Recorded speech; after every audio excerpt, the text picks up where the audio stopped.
Hier kommt der Sound, um die Welt zu erschüttern. Pyroplex bringt den Wahnsinn zum Mitspinnen. Simulation, RPGs und Action, pur von Zypern aus. Stream, jede Sekunde nur.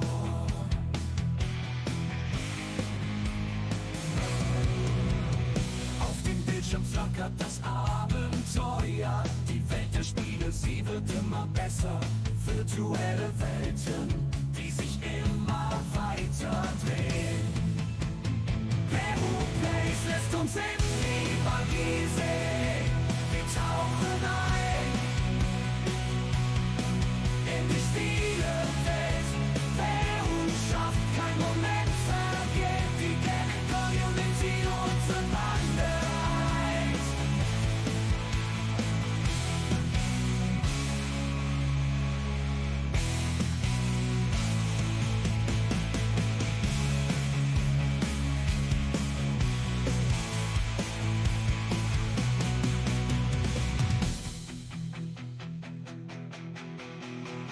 So, hallöchen, liebe Freunde, und ganz herzlich willkommen. Hier ist Pyroplays, mal wieder live von der schönsten Insel der Welt aus Zypern. Ich grüße euch, liebe Freunde. Ich sehe hier gerade nichts. Kann mir irgendjemand sagen, warum ich nichts sehe? Ich hoffe, ihr seht was. Gleich jedenfalls. Da ist es. Leute, herzlich willkommen bei Pyroplays von der schönsten Insel der Welt aus Zypern. Ich bin's, euer Peru. Wir zocken heute live Ships at Sea. Ja, ich habe mich in ein paar Sachen nochmal so ein bisschen eingearbeitet.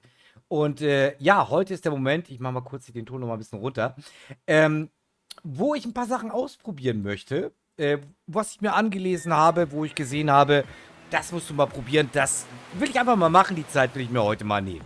Ich hoffe, ihr seid mit am Start. Wenn es euch gefällt, würde ich mich freuen, wenn ihr mit an Bord geht. Wenn es euch gefällt, lasst ein Follow da, wenn ihr es auf YouTube als Wiederholung seht, auf meinem Stammkanal. Dann gerne natürlich auch Daumen hoch, Glocke läuten und natürlich abonnieren, ne? Ist klar. So, das heißt, wir machen gar nicht lange rum. Wir laden uns mal die Karte hier. Wir spielen das jetzt erstmal vorerst weiter offline. Ich weiß ja nicht, wenn sich der ein oder andere findet, der das gerne mitspielen möchte, weil er es A schon hat und B mal im Multiplayer spielen möchte, gerne bei mir melden, ne? Vorausgesetzt, ihr seid schon bei mir in der Freundesliste. Wenn nicht, dann aber zackig, ne? Auf Steam, Pyroplays 1435, ne? Einfach hinzufügen und dann mal melden, ne? So ganz nett. So, wir sind in Röst und ich frage mich gerade, wo ist mein Schiff? Was ist denn hier kaputt? Ich habe übrigens aufgerüstet, beziehungsweise, ja, ach je, ich wieder. Entschuldigung, ich habe den falschen Speicherstand geladen. Ich fange hier gerade neu an. Nee, das wollen wir nicht. Aber ich kann trotzdem schon mal weiter erzählen. Ich habe jetzt unsere Jan Fedder, also unser Tier 2 Schiff, komplett ausgebaut. Also mit größtmöglichem Motor, mit allem, was dazugehört, bester Propeller. Also wir sollten hier wirklich gut vorankommen. Wir haben auch den größten Tank. Wir müssen so gut wie gar nicht nachtanken. Also hier muss heute was gehen. Ich habe mich nämlich schon gewundert. Ich habe mich ganz kurz gefragt, wieso bin ich eigentlich in Röst? Weil ich habe nämlich hier gespeichert, in Stavoja. Und da werden wir uns jetzt mal hier beladen. Ich hoffe, wir haben ein paar mittlere Waren, die wir transportieren können. Ja, sichtbar sind die Veränderungen nicht, aber ich hoffe, wir werden sie gleich spüren. So, ein kleiner Trick, den ich, was heißt Trick, aber ich habe das bis jetzt nicht gepeilt. Ne, ihr habt ja oft die Situation, ihr legt an am Dock und ihr seid eigentlich noch viel zu weit weg für den Kran hier, ne, für die mittleren und großen Sachen zum Verladen. Da gibt es einen ganz einfachen Trick. Ich, ne, vollkommen ferngesteuert, bin dann extra wieder zurückgefahren, hab neu angelegt. Das braucht ihr alles gar nicht. Ihr braucht hier einfach nur an den Poller gehen und ziehen. So, und ihr seht schon, hier kommt das Schiff wunderbar rangezogen.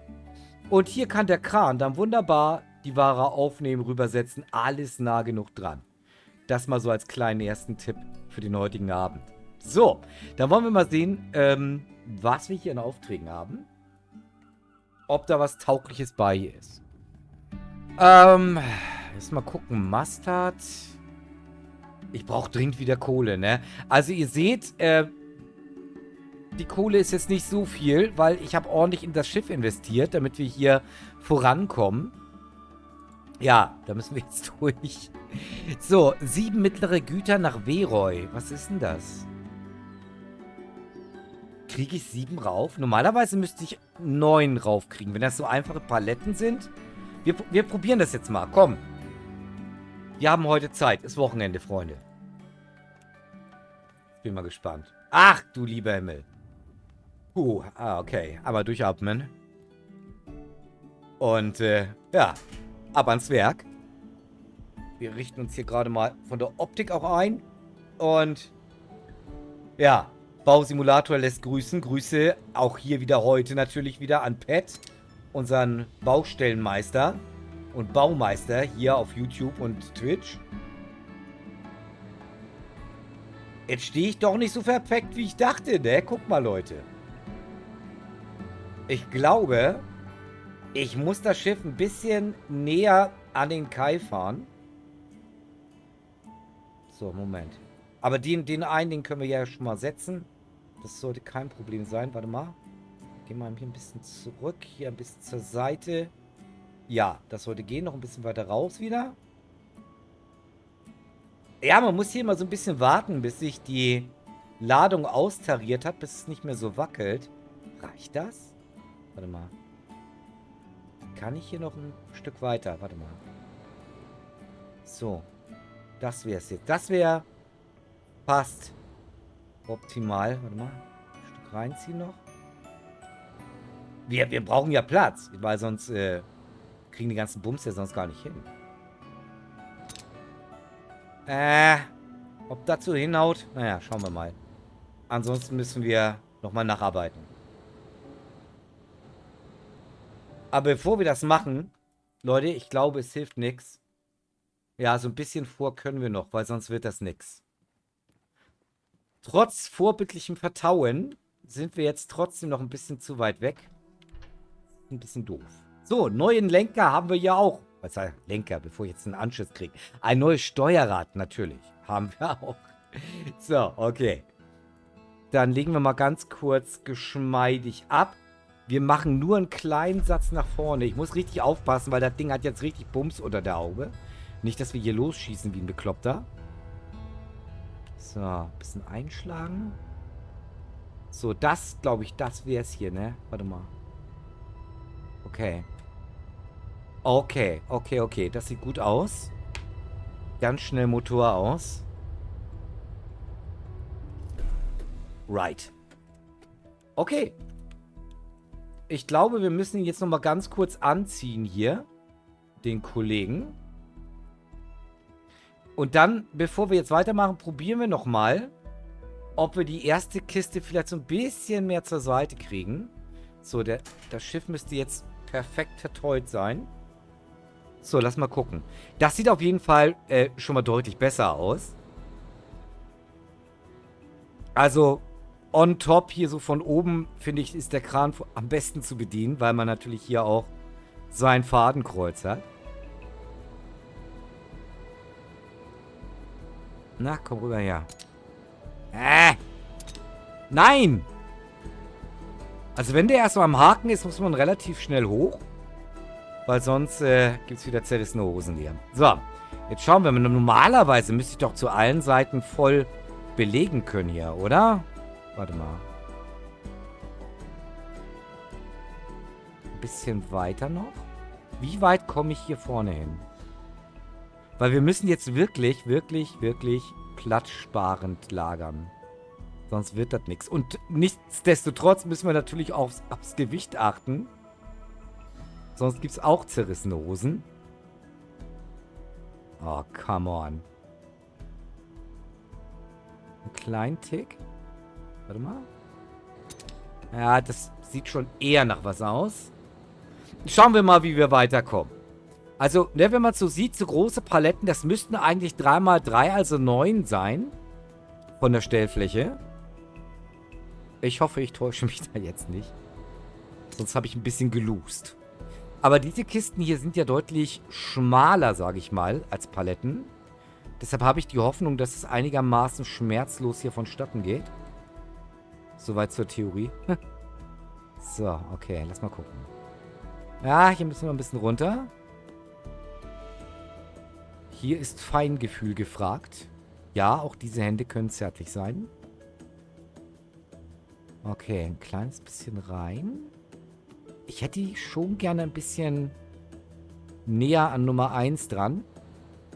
Ah! Warte mal. Eben! Eine hundertstel Sekunde früher, weißt du? Da hat's noch gepasst. Warte mal. Jetzt! Das wollte der Papa. So soll das aussehen. So, ihr merkt das schon. Ich musste mein Mikrofon nochmal neu tarieren. Ist noch nicht perfekt. Ja, beim letzten Video hatten wir ja richtig Probleme. Dafür übrigens nochmal sorry. Ja, ich hoffe, dass es jetzt mit der neuen Einstellung einigermaßen geht. Ich muss das jetzt am Wochenende nochmal komplett überarbeiten, aber ich hoffe, das geht jetzt so erstmal, wie es ist. So, dann kommen wir zum nächsten Kandidaten. Ey, ich habe so das Bausimulator-Feeling wieder, ne? Jedes Mal, wenn ich am Kran bin. Weil die Steuerung ist wirklich fast 1:1. Ich weiß nicht, wer hier bei wem abgeguckt hat, ne? Ich frage mich jetzt langsam wirklich. Also, es gibt ja hier noch so 2 ganz große Updates dazwischen, nehme ich mal an. Wird es noch einige Bugs-Fixes geben. Ein Wunsch von mir wäre hier dieses übermäßige Schlackern der Ware, wenn man sie aufnimmt. Ihr habt das jetzt schon öfter gesehen. Das ist ein bisschen too much, finde ich. Ein bisschen übertrieben. Ah! Mist. Jetzt. Ich muss sagen, das kommt dem, was ich eigentlich wollte, erstaunlich nahe. Das könnte tatsächlich was werden hier heute. So, lass mal gucken. Ein Stück einziehen. Und ein bisschen... Na, jetzt wieder raus. Rechts. Es ist Feinarbeit hier, ne? Ich nenne es immer Feinarbeit mit dem Holzhammer. Dadurch, dass es hier so schlackert, kann man das jetzt nicht so anders nennen. So, jetzt schauen wir mal, wie das hier aussieht. Ja, wir müssen mit dem Gewicht aufpassen. Wir sind ganz links angefangen. Jetzt müssen wir ein bisschen ausgleichen. Deshalb versuche ich jetzt mal, diese Reihe äußerst nach rechts zu legen, dass es hier so ein bisschen zumindest ausgeglichen ist.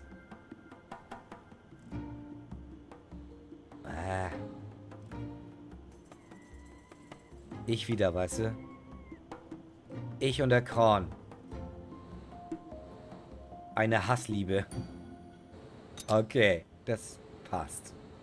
Ja, das passt. Genauso hatte ich es mir vorgestellt. So, ich habe extra eine längere Strecke genommen, dass wir auch vielleicht so ein bisschen in rauere See kommen. Ich glaube, ich habe, ihr habt schon mitbekommen, ja, einige Rollen schon gedreht mit dem einen oder anderen Schiff, unfreiwillig. Und ich denke auch, ich habe herausgefunden, wo der Fehler liegt. Ich habe mich natürlich mal so jetzt so ein bisschen eingelesen in der kargen Freizeit, die ich unter der Woche habe. Und mich so ein bisschen eingelesen. Ne? Das Verhalten und Steuern von Schiffen in Stürmen oder bei starkem Wellengang. Und da habe ich ein paar ganz elementare Sachen gefunden, die ich definitiv falsch gemacht habe. Dieses neue Wissen will ich natürlich versuchen, heute anzuwenden, beziehungsweise mit euch zu teilen. Im besten Falle. Also dranbleiben, Leute. So. Den haben wir auch. Jetzt haben wir nur noch ein Ölfass und ein Baurohr. Leitungsrohr, irgend sowas. Ich würde mal sagen, das hier ist ja ein stehendes Rohr. Das ballern wir jetzt hier noch neben die Kisten.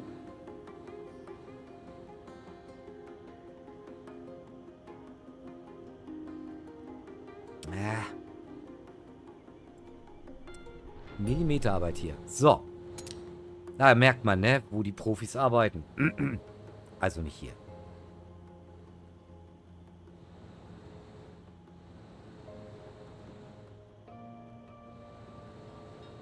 Okay. Also hier können wir jetzt ruhig ein bisschen großzügiger vom Platz sein, so ein bisschen mittiger positionieren. Weil, ja. Okay, ich hätte jetzt sogar noch ein paar Zentimeter weiter zur Seite gegeben, aber ist egal. Jetzt sollte das Gewicht wieder ausgeglichen sein. Jetzt brauchen wir nur noch das letzte Rohr hier verladen und dann können wir eigentlich schon hier los. Ihr werdet das sehen, auch ein paar Sachen anders machen. Nicht nur die Steuerung selber bei starkem Seegang, sondern auch allgemein im Handling, aber dazu kommen wir gleich. Wo ich einfach denke, dass ich da im wahrsten Sinne des Wortes besser mitfahre. So, jetzt aber erstmal das Rohr hier anhaken, dass wir das auch noch an Bord bekommen. weil jetzt sind wir ja auch schon ein bisschen, ups, Entschuldigung, sind wir ja ein bisschen unterwegs nach Veroy. 15 nautische Meilen ist ja schon so eine kleine Strecke. Wir könnten natürlich deutlich weiterfahren, aber ich will natürlich hier jetzt auch so ein bisschen pussyhaft, ich weiß. Aber ich will da ein bisschen auf Nummer sicher gehen. Dass das keine allzu große Gefahr ist, dass wir hier heil durch die Geschichte kommen, so oder so. Weil, ja, durch das Aufrüsten, ich muss jetzt hier ein bisschen Kohle machen. Verluste kann ich mir da nicht leisten. Weil jetzt will ich mir auch demnächst mal, jetzt ist auch langsam Zeit, Versicherung und Rechtsschutz hier, ne, was man so dazu nehmen kann, gönnen. Das heißt, wir müssen Geld verdienen. Und Geld verdienen tun wir nur, wenn wir fahren. So, das hatte doch schon schöne Momente, muss ich sagen. Das sieht jetzt, finde ich, auch von der Beladung her nicht perfekt, aber es sieht okay aus. Also vom Gewicht her sollte das gut verteilt sein. Gut. Jetzt machen wir mal, und das ist ja jetzt nichts Neues, noch nicht. Wir machen jetzt erstmal unsere Routenplanung. Wie gesagt, es geht nach Veroy. Ich habe jetzt gar nicht geguckt, was kriegen wir denn dafür. Ich hoffe, da springt was raus hier. 67.000. Ja, das ist okay. Da bin ich dabei. Okay, dann lass mal auf die Karte gucken. Veroja. Das heißt, wir müssen nämlich auch durch teilweise relativ, ja, unruhiges Gebiet, sage ich mal. Ah, jetzt geht die Kiste hier wieder los. Das ist einer der Häfen. Das ist witzig. Bei einigen Häfen funktioniert es, bei anderen nicht. Hier funktioniert es nicht. Ich kann hier nicht direkt aus dem Hafen heraus die Abfahrt planen. Das heißt, ja, fahren wir erstmal ein Stück raus und dann sehen wir mal, wie es weitergeht. Ne? Okay, dann Line los. Und ihr werdet gleich sehen, auch wenn ich jetzt hier relativ wenig Leistung aufschalte, beschleunigt das Ding richtig schnell und richtig hoch. Ich muss also wirklich aufpassen hier. Nicht, dass wir so wie ein Komet hier rausschießen und es das Schiff zerschießen. Das muss natürlich nicht sein.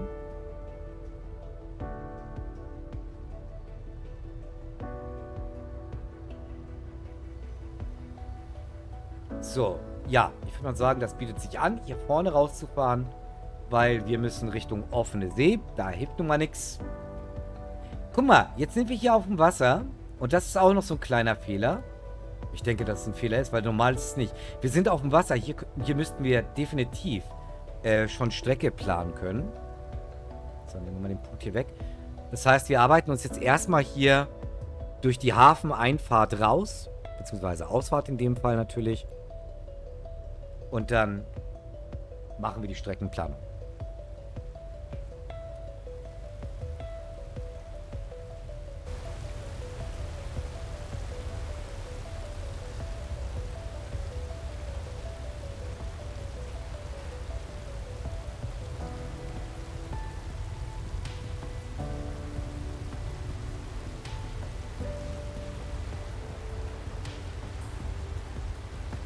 Also, worum es mir jetzt gleich geht, ich habe mich in der Vergangenheit tatsächlich, muss ich ehrlich sagen, ein bisschen von der Technik verleiten lassen und mich auch zu sehr auf den Autopiloten verlassen. Gerade auf offener See natürlich Bullshit und ziemlich dumm. Das haben wir dann ja auch am Ergebnis teilweise gesehen. Heute wollen wir das anders machen. Natürlich. Anders und vor allen Dingen besser. So, jetzt wollen wir mal umplanen hier.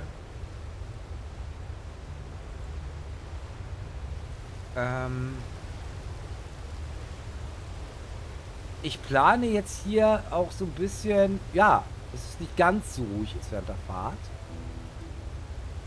Dass wir so eine kleine Herausforderung haben.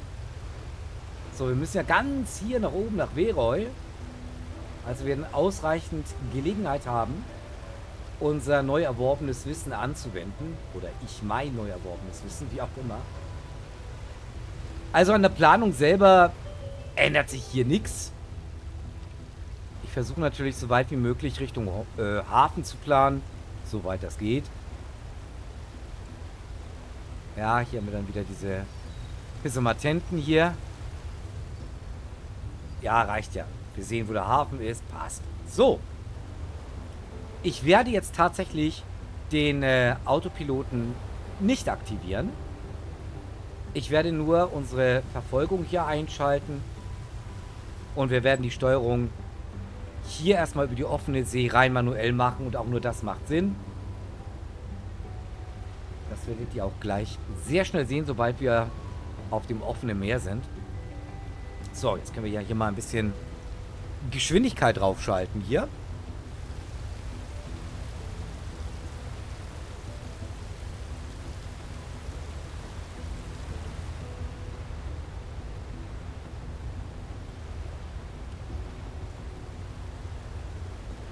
So, wir fahren jetzt mal so Richtung Kurs. Also, wie gesagt, ich mache den Autopiloten nicht an. Das mache ich erst später im Hafen, wenn wir in der Hafeneinfahrt sind.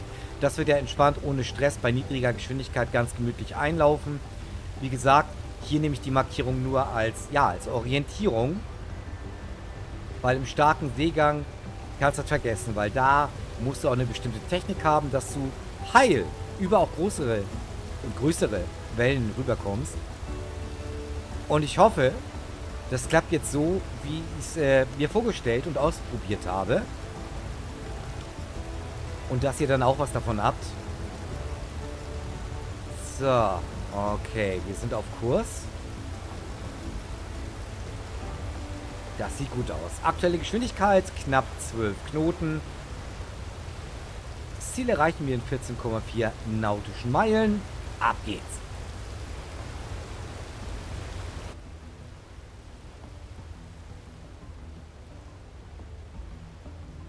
So, hier ist natürlich noch richtig schön. Ruhige See. Wind mit nur 2 Knoten. Da lässt sich's angenehm fahren. Ne? Noch. Mal sehen, wie lange noch.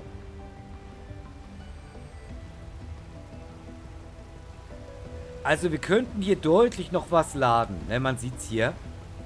Also 9 mittlere Ladungsstücke sollte man eigentlich hinbekommen, wenn da nicht noch so ein großes Rohr dazwischen ist. Deshalb bin ich froh, dass dann doch halt nicht ganz so viel geworden sind. Aber das sollte so hinhauen.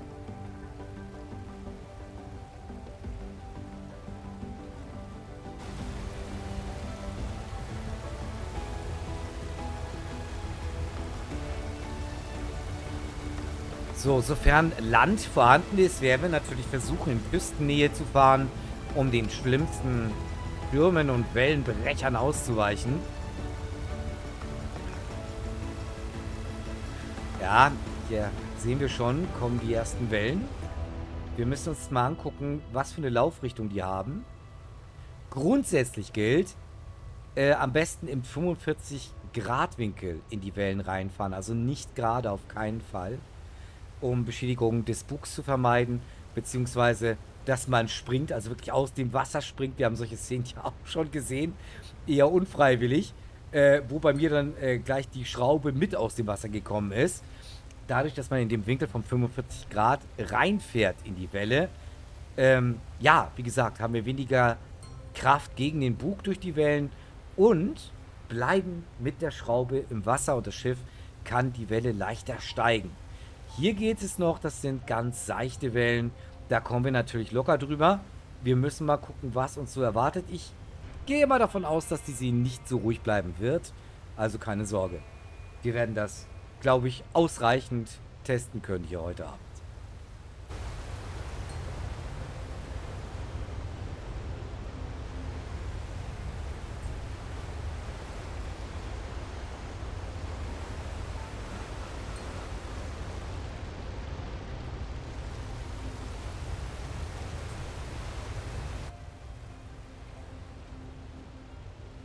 Mich ja totlachen, ne? Jetzt, wo ich das mal zeigen will, wo ich glaube, dass ich den Dreh raus habe.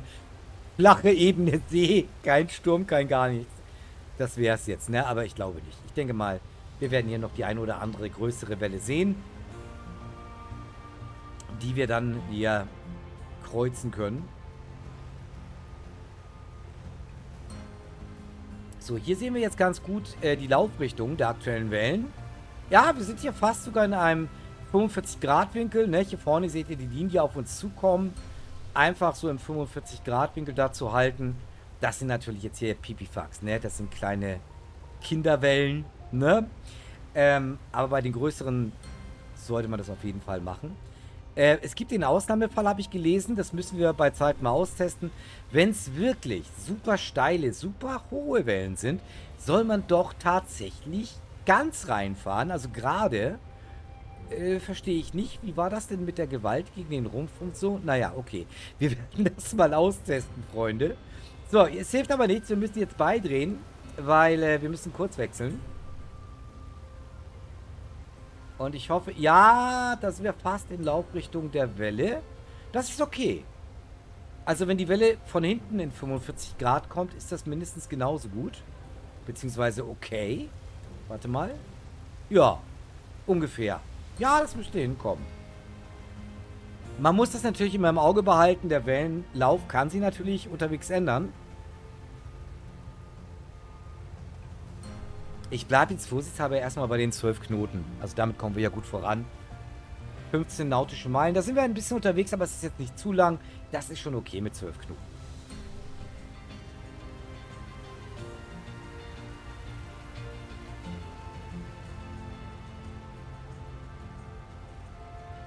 Ja, und wir sehen schön die Wellen schräg vor uns herlaufen. Jetzt sehen wir es hier gleich mal ein bisschen besser. Also wir haben jetzt die Wellen von hinten. Das heißt, wir werden angehoben und dann geht es dynamisch runter. Hoffe ich doch jedenfalls.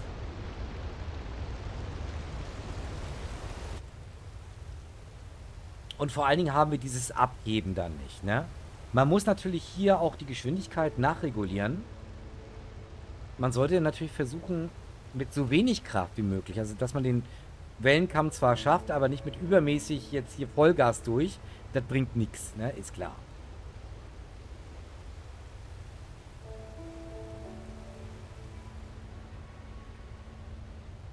Das war mir so klar, ne? Jetzt haben wir hier Traumwetter vom Feinsten, ne? Jetzt will ich mal was zeigen. Naja, schauen wir mal, wie das Wetter sich noch weiterentwickelt. So ist ja angenehm, ne? Da kann man sich überhaupt nicht beschweren. So, habe ich eigentlich die Kiste angeschaltet? Ja, angeschaltet ist sie.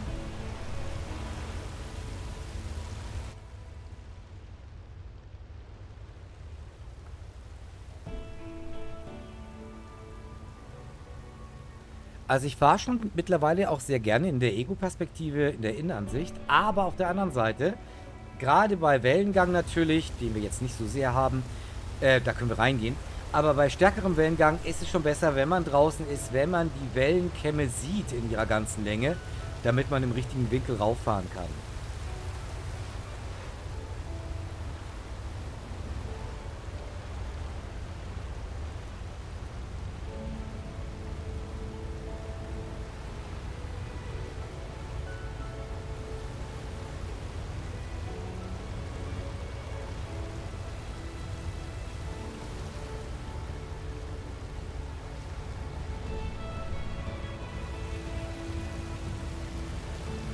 Also bis hierher wunderschöne, entspannte Fahrt, muss ich sagen. Ah, ich glaube, jetzt gibt es ein bisschen Regen, oder? Nee, doch nicht. War das Spritzwasser jetzt gerade? So doll ist der Seegang aber noch nicht.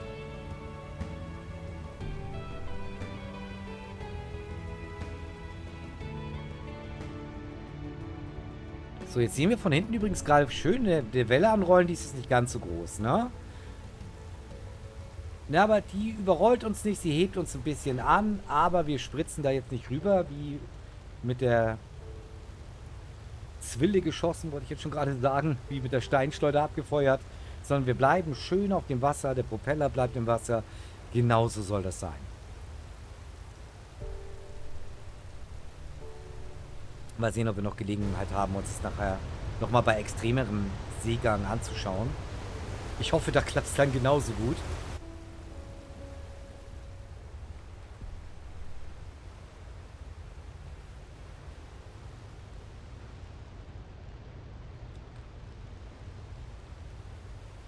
Also bis jetzt ist das Wetter gnädig. Windgeschwindigkeiten von 2 Knoten. Also jetzt von daher gesehen, ne? Eigentlich absolutes Traumwetter. Albtraumwetter auf der anderen Seite. Für das, was ich euch zeigen wollte. Das funktioniert so nicht. Also ich hoffe selten auf schlechteres Wetter oder stärkeren Seegang. Aber jetzt wäre das zumindest kurzzeitig doch mal ganz schön.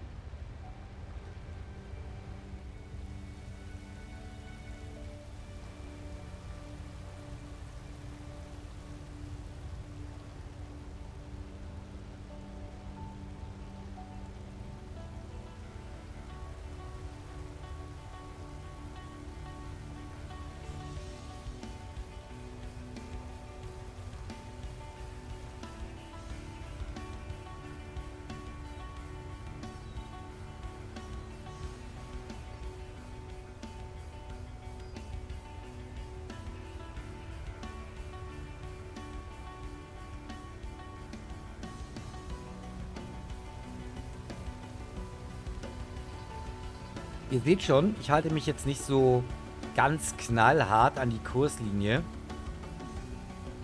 Ich nehme sie also tatsächlich nur als Leitlinie.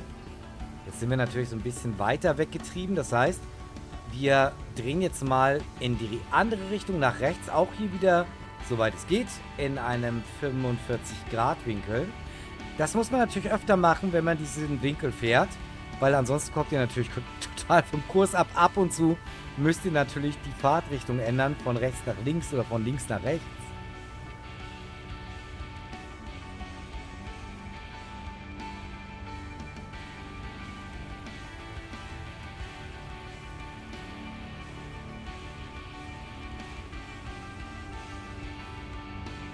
Ja, hier können wir tatsächlich sogar noch ein bisschen weiter.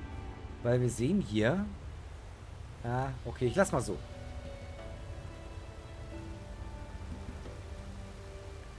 So, und ihr seht unten im Navi, wir nähern uns so langsam wieder der Hauptkurslinie an.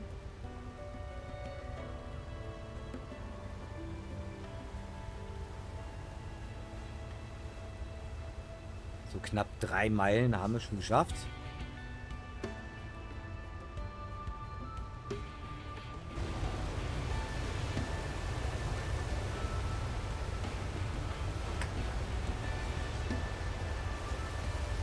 Also so ruhig und das im offenen Meer, das hat man wirklich selten hier.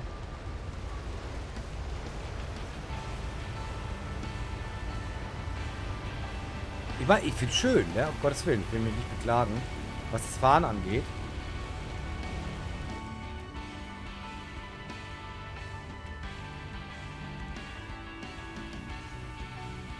Trotzdem hätte ich natürlich mein neu erworbenes Wissen hier gerne angewendet.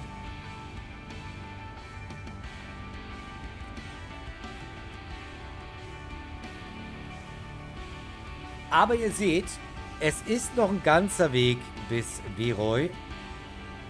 Allein die Teilstrecke hier 9,3 Meilen, 3,7 und dann, ja, ne, so ganz langsam geht's Richtung Veroy, dem zweiten großen Haupthafen auf dieser Karte.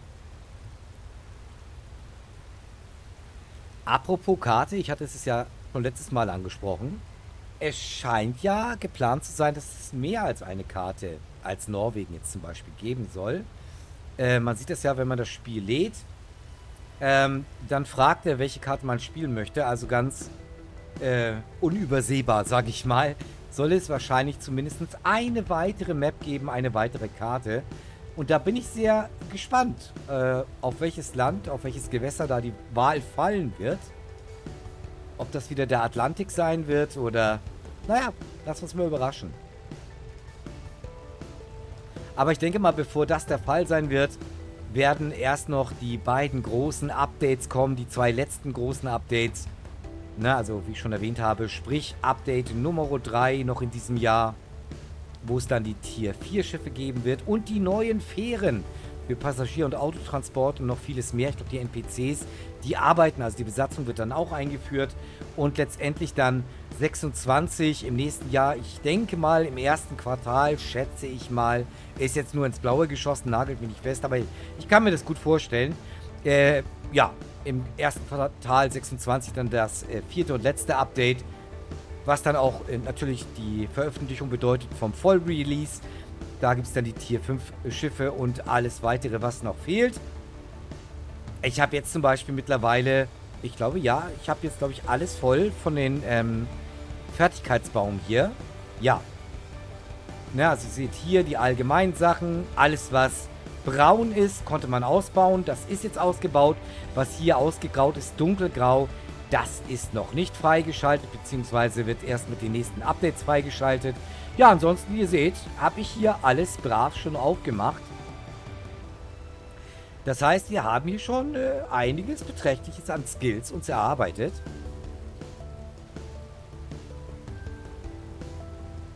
Es wird also Zeit für Update Nummer 3. Definitiv.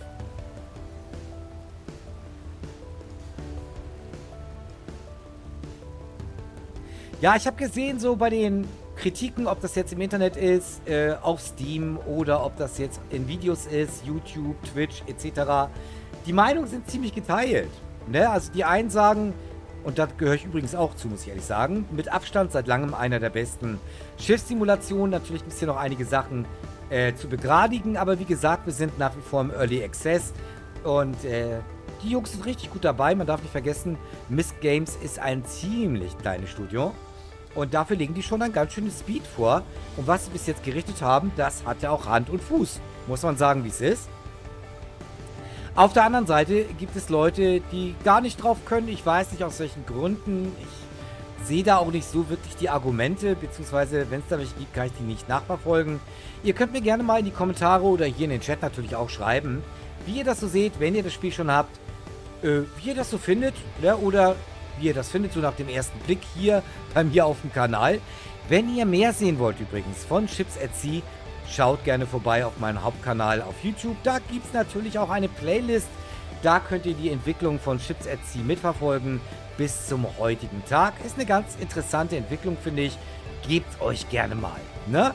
Und nicht vergessen, wenn es euch gefällt, ne?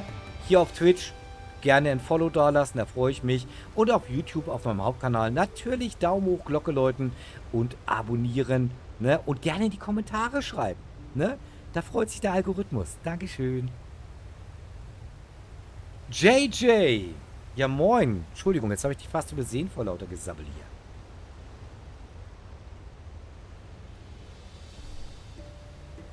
Alles gerade bei dir, mein Lieber.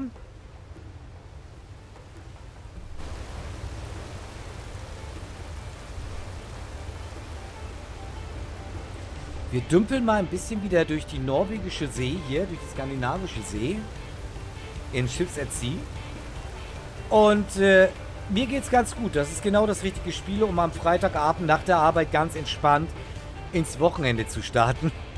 Das ist mittlerweile echt so mein Relax-Spiel geworden. Eins meiner Relax-Spiele, seien wir mal so ehrlich. Auf jeden Fall eins davon. Ansonsten haben wir hier Mörderhitze. Ich hatte ja vor 1,5 Wochen hier Besuch schon aus Deutschland. Die haben schon geschwitzt. Da hatten wir nur 32, 33 Grad. Aktuell sind wir eher so bei 37, 38 Grad. Also wir sind hier gut am Abschwitzen, ne? Das ist... Ja, was sollst du machen?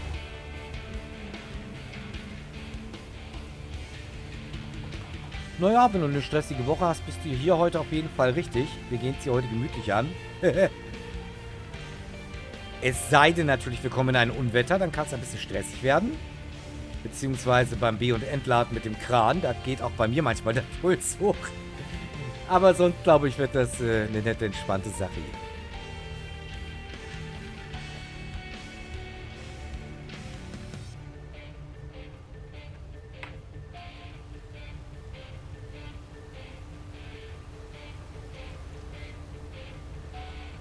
Ja, wir haben ja hier in den letzten Tagen, Wochen einiges geschafft in Ships@Sea. Ne? Wir haben ja jetzt hier endlich das Tier 2 Schiff. Da geht dann mittlere Ladung auch rauf, die man mit einem Kran verladen kann. In dem Fall auch muss. Und ja, auch hier hat sich einiges getan. Schiffslizenz der Klasse 4, also den Skipperschein haben wir. Sind auch schon relativ dicht dran an der Klasse 5. Und ja, Stufe 31, ich würde mal sagen, haben wir einiges geschafft.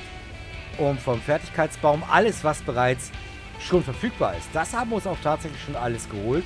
Ja, wie gesagt, mit dem Rest müssen wir ja warten. Mit dem nächsten Update werden die dann auch freigeschaltet. Hier die restlichen Fähigkeiten. Da bin ich schon sehr gespannt drauf.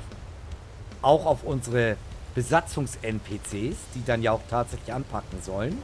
Da kommt ja noch so einiges für Ships@Sea. so langsam wird er rund, der Titel, sag ich mal.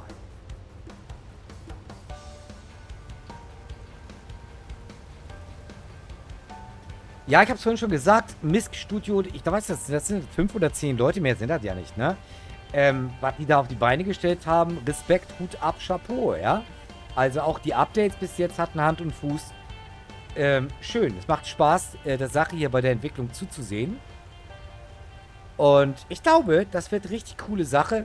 Ich persönlich freue mich ja schon mit dem nächsten Update, das dieses Jahr noch kommt, auf die Fähre ganz besonders, für Passagier- und Fahrzeugtransport. Ich denke mal, dass wir dafür auch neue Häfen kriegen oder neue Anleger. Also eins von beiden müssen sie dann natürlich liefern, weil wo sonst anlegen, ne? Wenn du Fahrzeuge mit drauf hast und Passagiere, das geht nicht so an der Kaimauer. Ich denke mal, da werden sie umbauen oder ergänzen.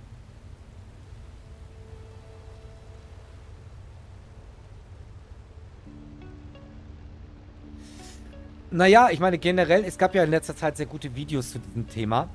Die kleineren Studios haben meistens nicht ganz so den großen Erfolgsdruck wie die etablierten Studios.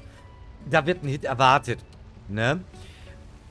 Und die sind dann ja meistens auch mit einem großen Publisher gekoppelt, der Druck macht. Und so sieht dann das Ergebnis dann auch leider aus, ne? Und dieses Studio hat Zeit und nimmt sich auch die Zeit, das Ding zu entwickeln. Und ich fand es eine gute Entscheidung, dass mir das Ding in der Early Access Phase geholt habe, dass ich diese Entwicklung miterleben durfte bis hierher. Ja, im Fertigherren könnte ich mir vorstellen, ja. Dorfklavier, mein Lieber. Grüß Singer. Haben wir ja alle Landratten hier wieder an Bord, ne?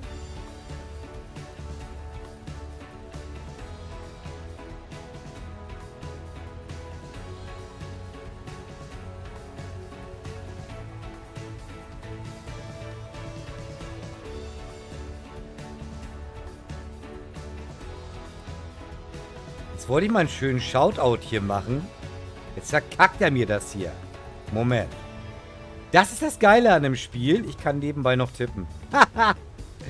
Wird doch gelacht, wenn wir das nicht hinkriegen. Ich verteile ja gerne ein bisschen Liebe hier unter meinen Zuschauern. So ist es ja nicht. Tada! Siehste, geht doch.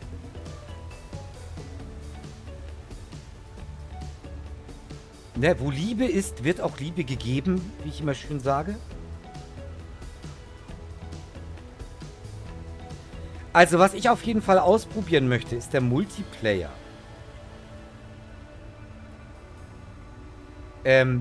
Weil, das kann ich mir geil vorstellen, da zusammen auf die Reise zu gehen. Es gibt ja auch schon, ihr habt es bestimmt in einigen Szenen ja auch gesehen, ich gehe nochmal kurz rein. Oben links seht ihr es ja, das Funkgerät. Das wird dann auch tatsächlich funktionabel sein. Ähnlich wie bei ETS und ATS, das wir übrigens an diesem Wochenende wieder angehen, Freunde.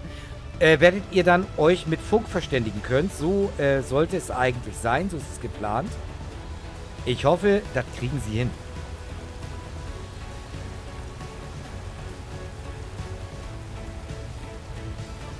So, auch an das liebe Dorfklavier natürlich ein bisschen Liebe.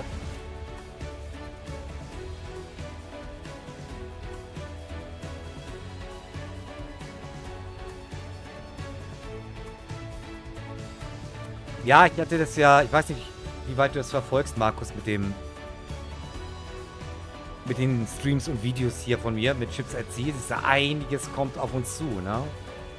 Es kommen noch ganz große 2 Updates.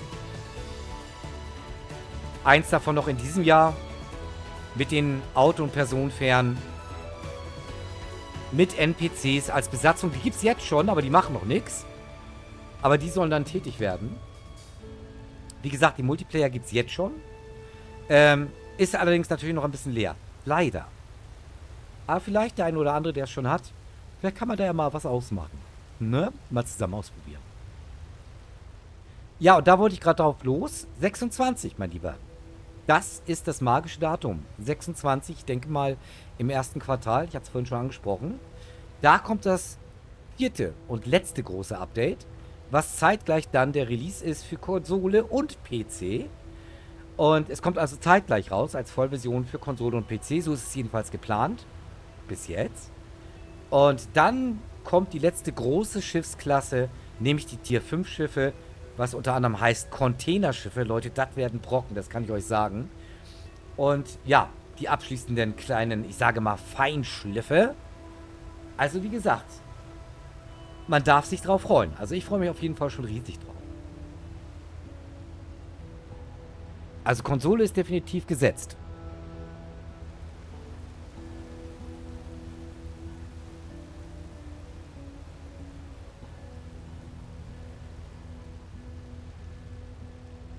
Jetzt wollte ich euch eigentlich heute mal zeigen, wie man bei richtigem Wellengang hier heil durchkommt. Ne, weil ich habe mal ein bisschen mich reingesetzt und gelernt, ne, und euch das mal zeigen. Und jetzt haben wir Wetter vom Feinsten, ne, das kannst du dir nicht ausmalen. Wenn es um nichts geht, weißt du, bist du im besten Scheißsturm drin, ne, so richtig Armageddon-Wellen, ja, Weltuntergang. Bist du im Stream, zack, bestes Wetter. Hier, Windstärke 2 Knoten, 12 Grad. Alles ruhig. Bis auf den Kapitän, der sabbelt die ganze Zeit.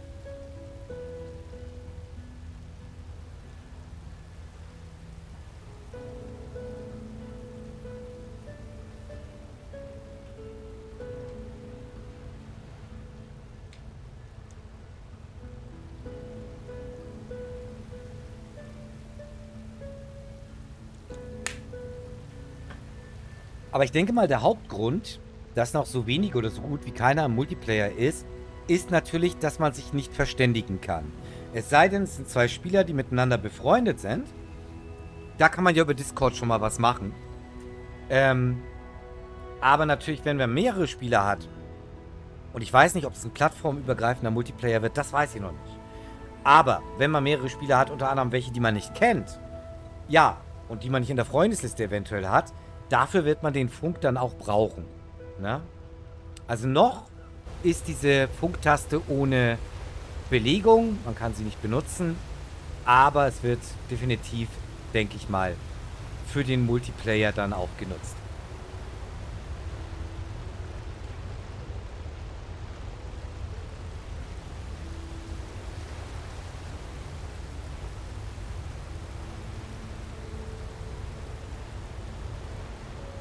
Ich meine, du kannst ja als Personal bei mir anheuern.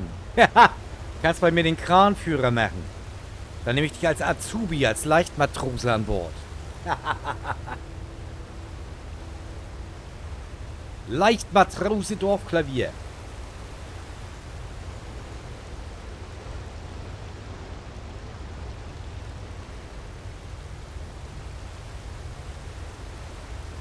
Du kannst ja dann, ne, hier bei mir die gesamte Ausbildung machen. Steuermann, Fischer, Service-Schiff-Mitarbeiter. Kannst du da alles machen, ne?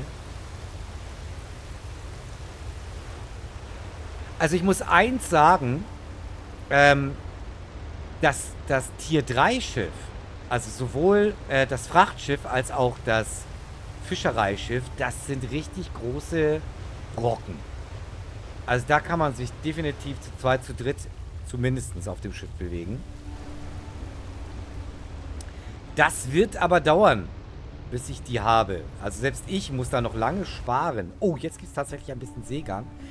So, jetzt kommen wir nämlich zu der Sache, die ich angesprochen habe. Wir werden jetzt mal ungefähr in einen 45-Grad-Winkel gehen. Ne, gleich mitschreiben hier, Leichtmatrose Dorfklavier.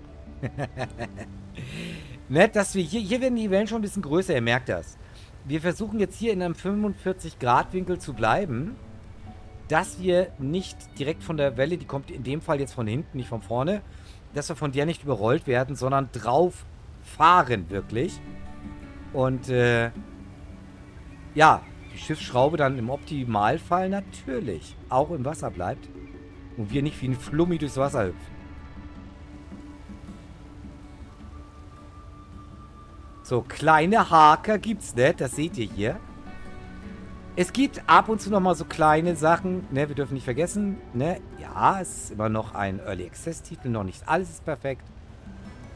Aber so die kleinen Aussetzer sind eigentlich die Seltenheit, muss man ganz ehrlich sagen.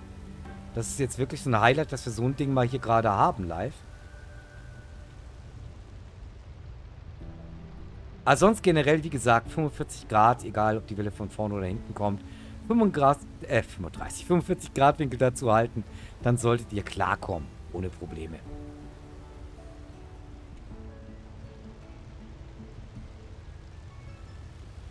Also das ist jetzt hier auch noch Pipifax, ne, aber eben, ne, Early Access. Deshalb verstehe ich auch einige negative Bewertungen nicht. Das sind Sachen, die offensichtlich sind, dass es noch kleine Bugs sind, die auch sehr selten, muss ich ehrlich gesagt haben, auftreten. Ja, ne, also, wie du schon gerade andeutest, es gibt einiges, was für diese kleinen Querelen, die manchmal, aber wirklich, muss ich ganz ehrlich sagen, selten da sind. Ne, also, die Grafik entschädigt, ja, und dann das Erlebnis, wenn du das erste Mal wirklich durch einen schweren Sturm bist und die Kiste immer noch nicht gesunken ist, ne? Das sind so die Glücksmomente, ne? Oder die erste längere Tour mal gefahren bist. Ihr seht an der Tankanzeige, ich habe auch meinen Tank ausgebaut auf die Maximalstufe. Das gute Stück fasst jetzt 10.000 Liter Diesel. Ja, damit können wir gefühlt eine Woche ohne nachzutanken unterwegs sein.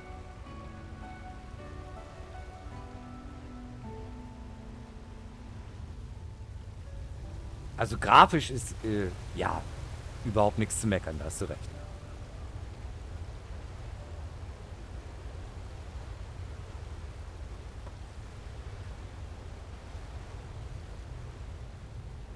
So, für den Auftrag hier, wir fahren nach Veroy, haben wir 1 Tag und 18 Stunden noch verbleibend. Also 48 Stunden war, glaube ich, die Gesamtzeit. Ja, also das sollten wir locker schaffen. Da vorne ist schon Land in Sicht. So nah und doch so fern. Immerhin sind noch 9 Meilen. Nautische Meilen. Passt genau.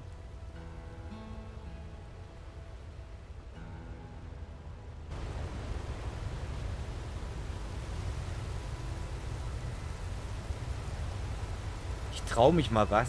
Wir machen mal einen kleinen Spaziergang an Deck hier. Momentan läuft das ja alles hier, ne? So. Da haben wir unsere ganzen Klamotten, die wir liefern sollen. Spicken wir schon mal rüber hier. Veroy in Sicht. Irgendwo da hinten. Und sonst noch mehr, Meer.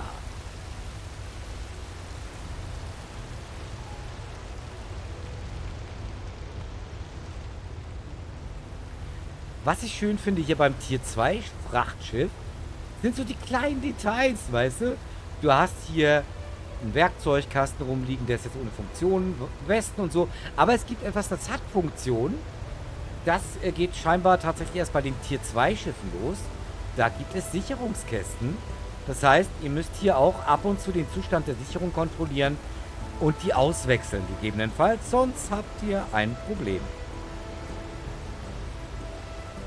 So, noch ist aber alles gut. Sicherung alle bei 85%. Und im Notfall hat der Papa natürlich schon was eingekauft. Ne? Haben wir im Inventar. Ersatzsicherung. Mindestens eine. Ja, also wie gesagt, die Roadmap ist Hammer, oder?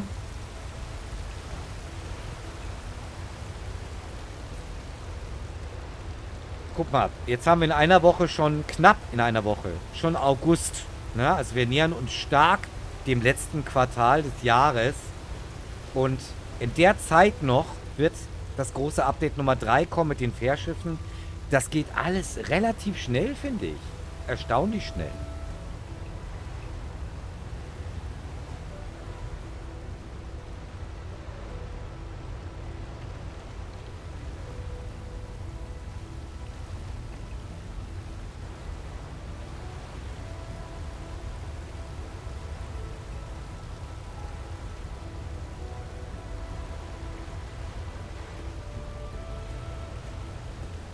Also seit dem letzten Update bin ich auch wieder voll dabei. Und ich muss ganz ehrlich gestehen, es macht immer mehr Spaß. Ja, also ihr seht es ja auch daran, dass ich es jetzt immer öfter wieder spiele mit euch. Aber auch gerne mal alleine natürlich. weil man auch schon die ersten Erfolge jetzt langsam erzielt. Ne? Wir sind ja jetzt auch schon länger im Spiel dabei, ne? Davon mal abgesehen. Aber jetzt endlich, es hat ja auch gedauert, bis wir uns das Tier 2 Schiff leisten konnten. Ne? Selbst dafür mussten wir ja noch so ein bisschen Kredit aufnehmen. Da muss ich auch mal mir ausdenken, wann wir den irgendwann mal zurückzahlen. Und ja, das heißt fahren, fahren, fahren, liefern, liefern, liefern. Und wie gesagt, ich hatte es ja versprochen, in einer der nächsten Folgen werden wir dann auch wieder mal mit dem Service-Schiff unterwegs sein. Hier allerdings mit dem Tier 1 Schiff, was aber auch ganz schön ist. Und da werden wir dann mal Whale-Watching machen. Das heißt, auf Walbeobachtung gehen. Auch eine sehr coole Sache. Also an Spielideen, ja, ist hier so viel drinne. Allein deshalb schon, weil du ja, also ich gehe jetzt mal Update 3 aus, ne, was jetzt kommen wird. Du hast ja 4 Karrieren, für die du dich entscheiden kannst. Oder die du vielleicht alle 4 parallel verfolgst. Ne? Also natürlich traditionell Fischerei, was wir jetzt machen, Cargo. Dann hast du die Service-Schiffe. Ja, und dann kommt noch die Fähre mit dazu. Ne? Und alle haben ihre speziellen Aufgaben, Herausforderungen und Missionen. Da ist, wie du schon sagst, wahnsinnig viel Potenzial drin. Gerade wenn du dann im Multiplayer spielst, hast du eine richtig lebendige See. Hoffe ich. Das Einzige, was mir noch ein bisschen abgeht, ist, gerade im Einzelspieler, dass es im Gegensatz zu den Vorgängern kein KI-Schiffsverkehr gibt. Das finde ich ein bisschen schade. Aber vielleicht, ne? Vielleicht kommt das ja mit dem Vollrelease.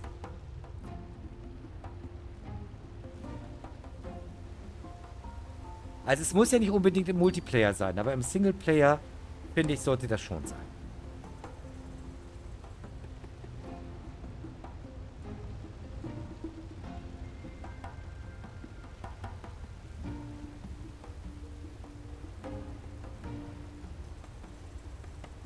Und was ich ja auch geil finde, ist, ihr habt ja das Radio natürlich hier auch wieder mit an Bord. Da hat man ja ein paar Webradios schon vorbereitet drinne. Aber, und das finde ich innovativ und schön, du kannst dir natürlich deine Lieblingssender, wenn du den Link dazu hast, den Stream-Link, kannst du reinkopieren und dann, Entschuldigung, das wollte ich jetzt nicht, und in dein Webradio reinkopieren und dann hier an Bord hören. Ne? Ich habe hier so einen Lieblingssender, 80s, ich weiß nicht, ob ihr den kennt, läuft richtig geile 80er-Mucke. Das höre ich immer gerne nebenbei. Den Sender habe ich damals übrigens entdeckt bei Euro Truck Simulator. Auch da könnt ihr den finden, da ist er sogar schon vorprogrammiert. Coole Sache, macht richtig Spaß, den nebenbei zu hören. Wenn man auf die Musik steht natürlich.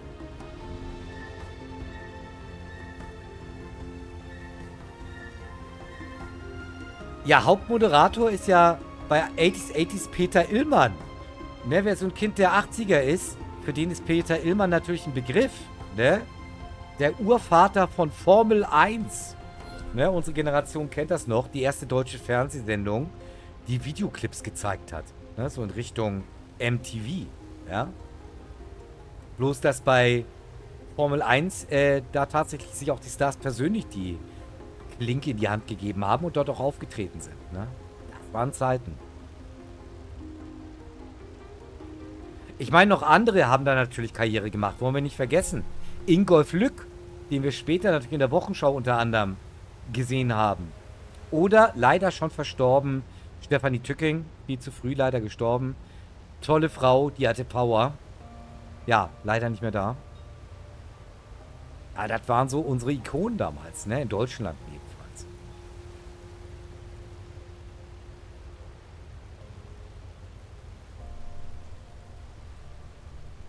Ich glaube, ich habe jetzt sogar die richtige Reihenfolge gehabt, ne? Peter Illmann, Ingolf Lück und dann, glaube ich, kam Stefanie Tücking. Liege ich da richtig? Wo sind meine mit mir gealterten Zuschauer?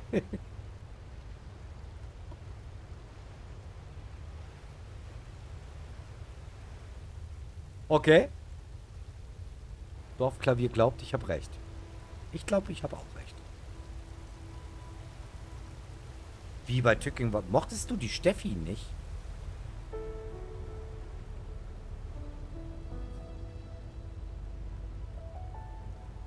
Die war doch niedlich.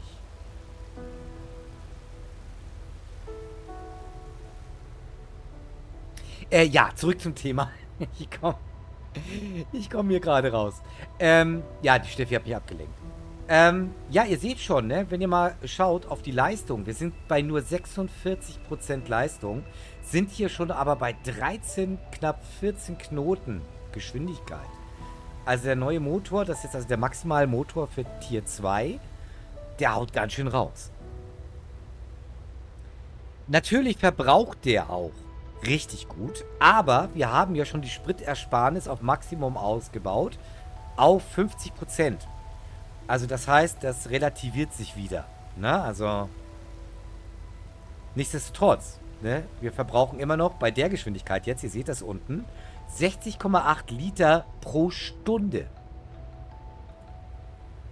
Hab mich um die Mädels im Ort gekümmert. Okay, verstehe.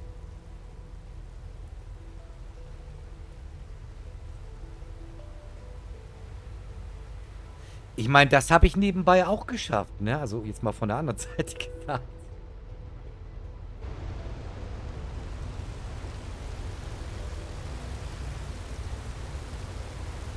Oha, jetzt gibt es hier doch schon so ein bisschen Spritzwasser. Ich glaube, ich mache mal vorsichtshalber hier den Scheibenwischer an.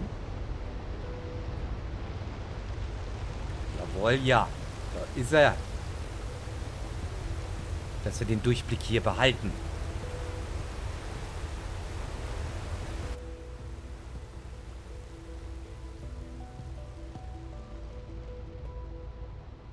So, etwas über 7 Meilen noch. Die Reise geht nach Veroy, den zweiten großen Haupthafen hier auf der norwegischen Map. Ich habe schon angesprochen, ne? Also es scheint mehr als eine Map geplant zu sein. Beim Start des Spiels wirst du ja gefragt, welche Karte du spielen willst, ne? Wie wir alle wissen, momentan gibt es natürlich nur die eine, Norwegen, aber ganz offensichtlich ist hier mehr geplant. Und da bin ich sehr gespannt.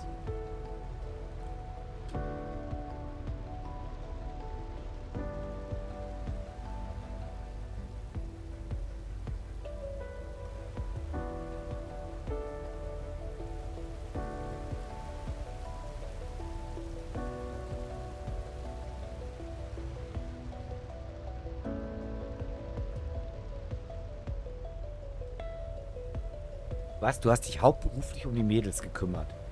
Ja, in der Schulzeit geht das auch noch hauptberuflich.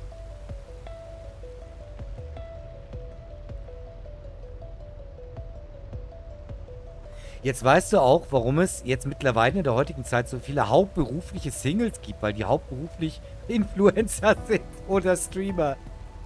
Oder einfach nur gucken und nichts anderes. Daran wird's liegen. Leute, ihr merkt schon, ne? Ich bin heute wieder gut drauf.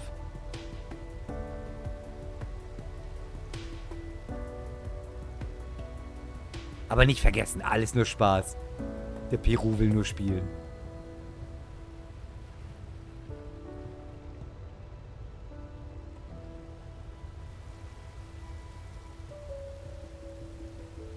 Ja, leider muss ich übrigens, wollte ich gerade noch ansprechen, morgen werden wir wieder an Steuer greifen, ne? Oder in Steuer greifen. Ich bin noch ganz unschlüssig, ob wir Euro-Truck oder American Truck Simulator fahren. Machen wir einfach mal so Bauchentscheidung morgen. Am Sonntag wird es wahrscheinlich Konserve geben, weil, ich habe schon angesprochen, Arbeitspulli am Wochenende. Ich muss am Sonntag arbeiten. Ist so. Dafür habe ich dann aber wieder die nächsten 2 Wochen Ruhe. Dann läuft es wieder so einigermaßen normal hier auf dem Kanal. Aber es ist, wie es ist, Freunde. Ne? Das heißt, am Sonntag wahrscheinlich Konserve. Hängt natürlich so ein bisschen davon ab, wie fit ich noch bin, ehrlich gesagt. Aber ich werde mal vorsichtshalber was vorbereiten.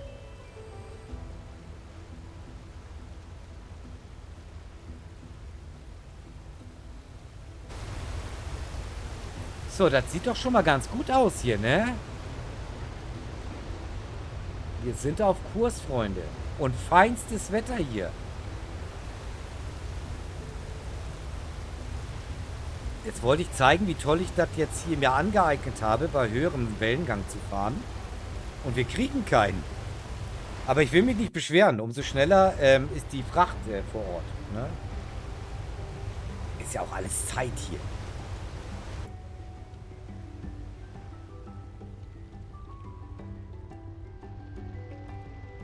Ich bin ja mal gespannt mit den nächsten Updates, ob die NPCs, die wir jetzt schon im Hafen sehen, endlich mal arbeiten werden. Ne? Ich sehe die immer nur Sport treiben. Die machen Kniebeuge, Dehnübungen.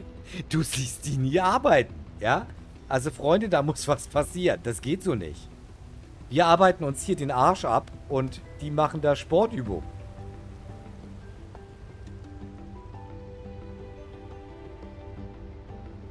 Ich meine, okay, solange unsere Jungs, unsere Besatzung dann ab dem nächsten Update tatsächlich die Arbeit aufnimmt und die ihre Arbeit machen, dann bin ich ja schon zufrieden. Ne?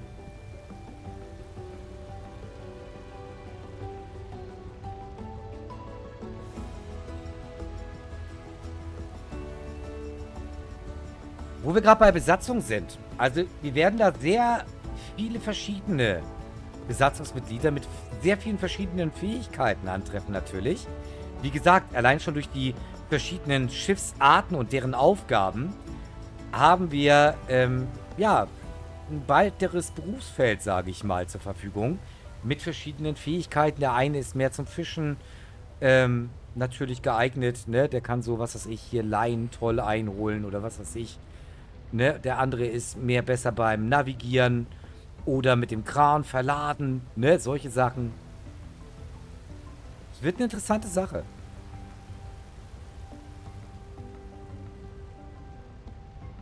So, jetzt schauen wir mal gerade der Wellengang. Ja, jetzt sind wir gerade so ungefähr auf 45 Grad. Jetzt sind die Wellen wieder weg. Jetzt bin ich in Position. Danke. Toll.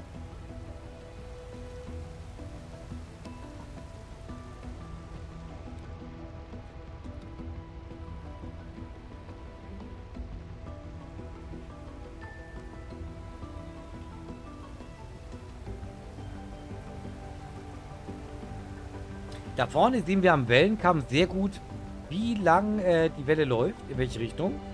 Das heißt, so sind wir eigentlich jetzt optimal. Falls mal eine größere Welle kommen sollte. Sieht momentan nicht wirklich danach aus.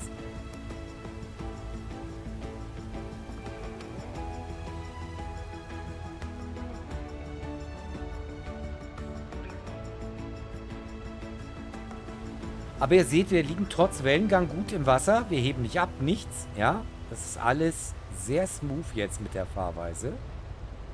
Also da lässt sich schon was machen. Also mit der Technik sollten wir auch bei stärkeren Stürmen und höheren Wellen bestehen können. Ja, vielleicht bei einem der nächsten Fahrten mal, dass wir ein bisschen mehr Zunder hier auf dem Meer haben. Obwohl, jetzt sehe ich gerade, Windgeschwindigkeit steigt mittlerweile auf 4 Knoten. Ah, könnte vielleicht noch ein paar größere Wellen geben. Schauen wir mal.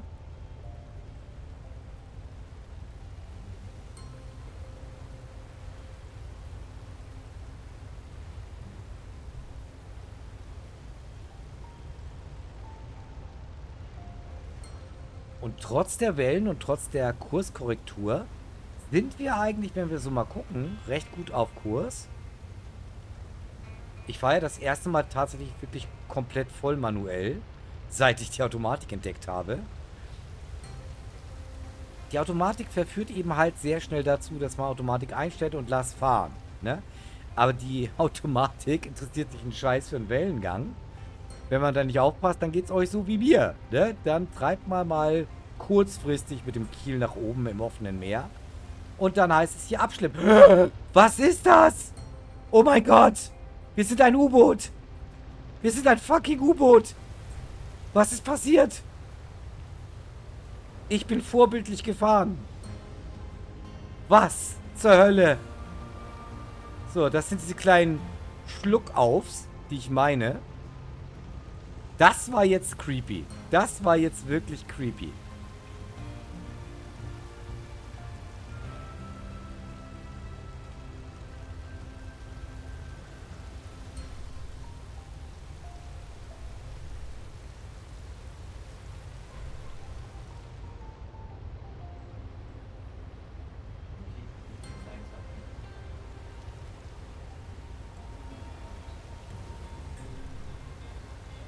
So, ich hoffe mal, unser Schiff reißt sich jetzt zusammen hier.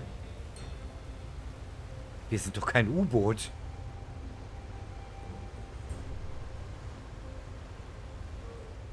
Jetzt jetzt lief es die ganze Zeit schon so gut. Jetzt macht er uns hier Fissemattenten.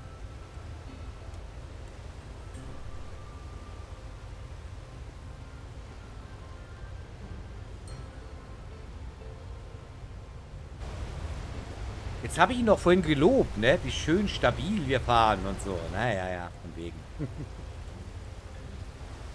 Aber wie gesagt, Leute, ich nehme es leicht, ich nehme es mit Humor. Es ist, wie gesagt, nach wie vor im Early Access, wenn auch im fortgeschrittenen Stadium. Ich denke und hoffe mal, das wird dann mit dem Vollrelease nächstes Jahr dann auch gefixt sein. Obwohl, das ist natürlich schon wieder ein Clip, ne? Das U-Boot, die Jan Fedder 2.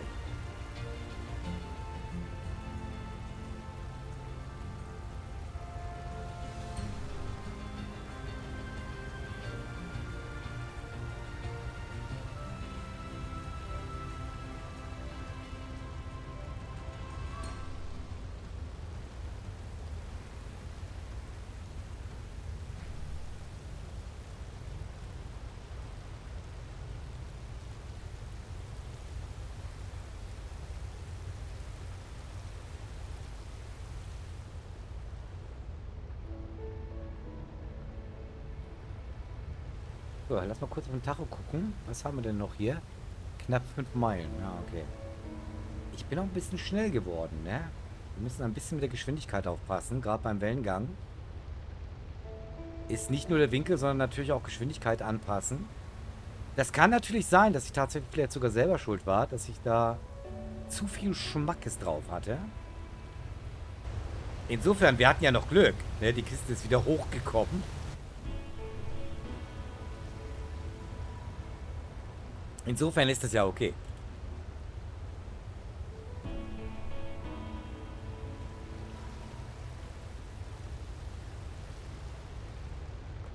Aber hier sieht man schön, wie wir im Winkel die Welle abfahren und richtig smooth hier runterkommen. Das ist hier... Wow, hier haben wir mal eine größere dazwischen. Oh, oh. Okay. Okay, okay. Ich bin dabei, ich bin drin. Junge. Ich bin jetzt schon völlig fernab von meinem Kurs. Wir werden mal wieder ein bisschen so reinsteuern in den Kurs.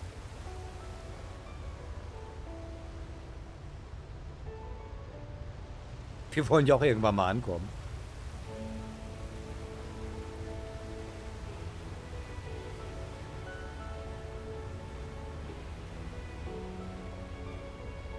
Aber bis jetzt funktioniert die Technik ganz gut. Muss man sagen.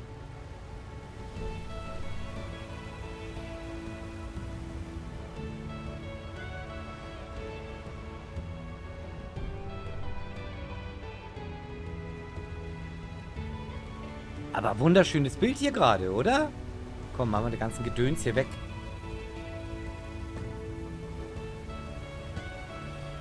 Dorfklavier, der Mann mit dem schnellen Finger, ne? Wenn mir irgendein Scheiß passiert, ne? Ich brauche das gar nicht aussprechen. Der hat das im Urin, ja? Da zuckt der Finger schon, bevor es passiert. Aber trotzdem, Dankeschön dafür.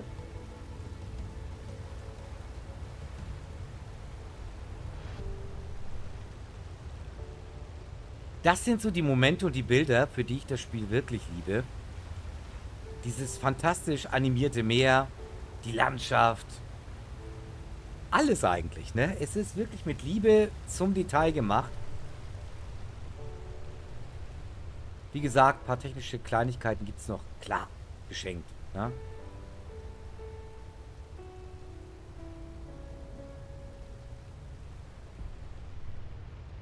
So, hier haben wir jetzt gerade so eine schöne Beispielwelle gehabt, ne? Da sind wir jetzt ganz smooth drüber. Ja, hier jetzt nicht so wirklich. Wir waren auch nicht wirklich auf 45, das ist 45 Grad so ungefähr. Da muss man natürlich am Ruder bleiben.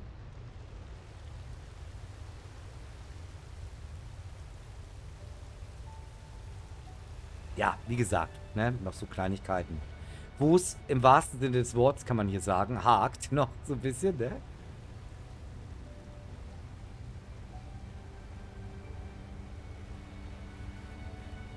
Aber wie gesagt, das ist eben halt bei einigen Sachen gar nicht so leicht, was zu finden, gerade im deutschsprachigen Bereich. Tutorials so gut wie Fehlanzeige, sage ich mal. Auf Englisch, ja, ganz vereinzelt. Das macht die Sache nicht gerade leichter.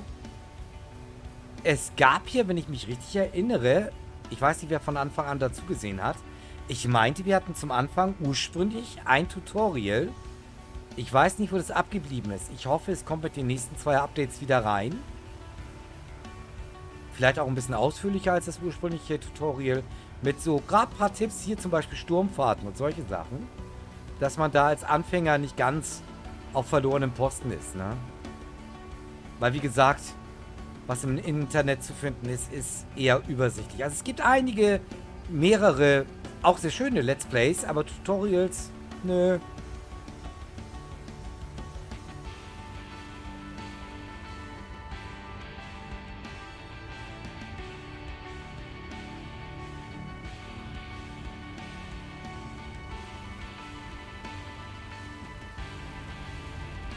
Was ich auch krass finde, hier unsere beiden Rohre, die hier rausrühren, den Qualm. Naja, so umweltfreundlich sind wir nicht mit der Kiste, wie ihr seht, aber naja, was soll's machen, ne?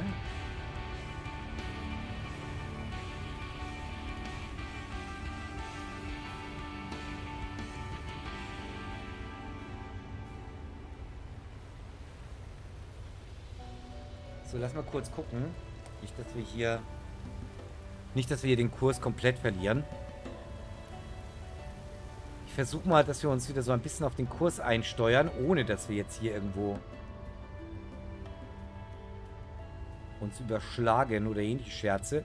Ja, das sind eigentlich die Situationen, die man vermeiden soll, ne? Dass es hier geflutet wird. Von hinten oder von vorne. Aber wir müssen uns jetzt eindrehen. Das hilft nichts. Weil wir müssen hier wieder ein bisschen auf dem... Oh, seht ihr, wie die See das Ding im Griff hat hier? Junge, Junge. Ja, jetzt ist hier schon so ein bisschen lustiger, die ganze Kiste. Wow. Wow, wow, wow, wow, wow. Mach keinen Mist hier. Ich gebe mal ein bisschen mehr Leistung drauf.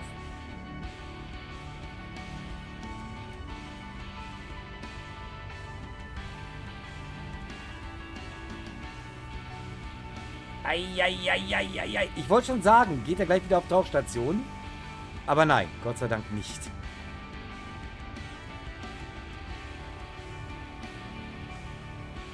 Ja, wir sind auf Kurs wieder. Wir nähern uns unserem ursprünglichen Kurs wieder. So ganz sollte man ihn nicht verlassen. Eigentlich wollte ich ja den Kurs ein bisschen mehr im Blick behalten, aber jetzt lief das gerade so gut. Aber wir müssen ja auch die Hafeneinfahrt dann erwischen.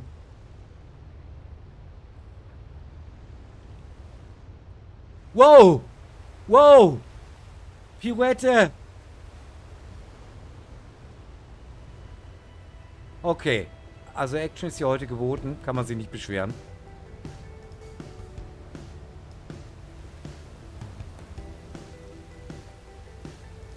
Also ich bin tatsächlich versucht, dem Schiff noch ein Periskop zu gönnen. Falls wir doch noch mal irgendwie öfter hier auf Tauchstation gehen sollten.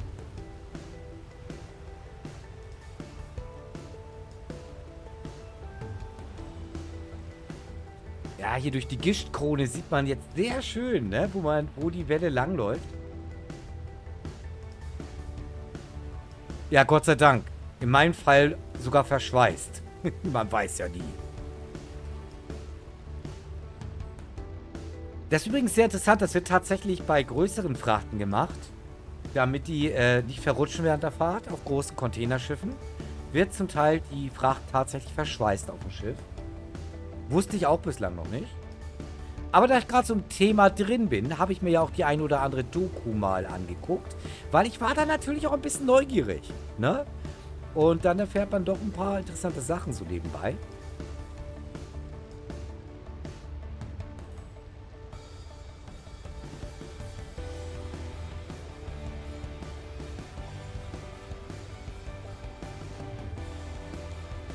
So, unten rechts sehen wir schon im Navi. Da ist wieder unsere Kurslinie.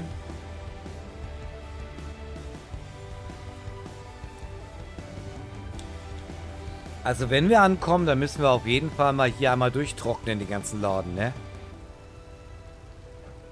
Einmal mit dem Abzieher durch und mit dem Föhn die Ware trocken pusten, ne?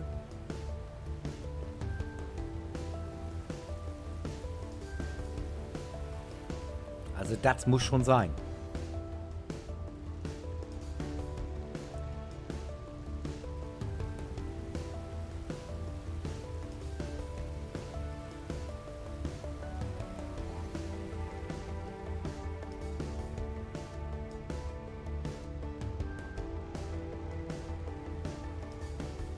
Bitte?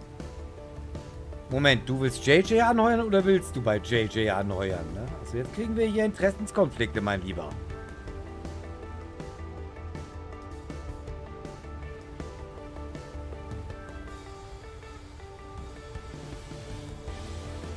Und was ist, wenn der JJ erst ein Ruderboot hat? Da wird's ein bisschen eng, ne?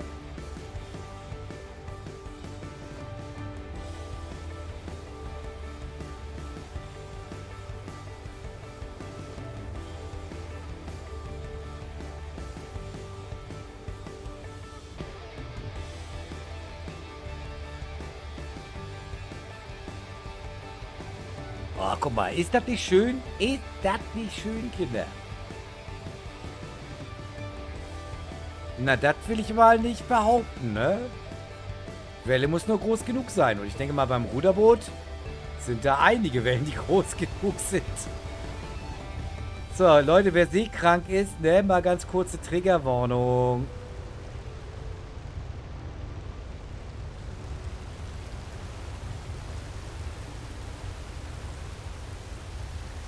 Ja, also von innen sieht das dann schon natürlich deutlich drastischer aus, ne? Das ist, Junge, Junge. Also wer da schwach auf dem Magen ist, ne? Nix für schwache Mägen hier.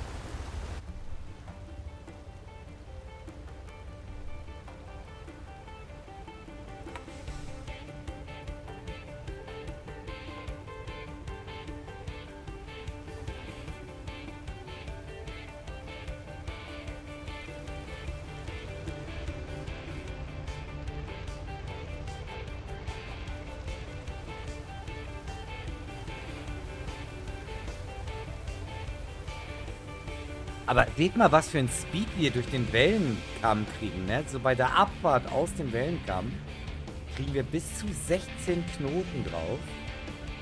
Das ist nicht von schlechten Eltern. Ich glaube, das ist der Grund, warum wir da auch so runterfeuern. Ich nehme mal ein bisschen Geschwindigkeit raus hier.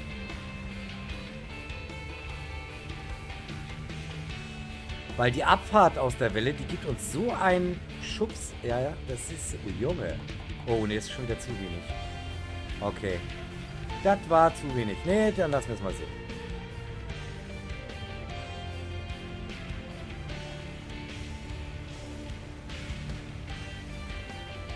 Ja, so ein bisschen Feingefühl ist hier gefragt.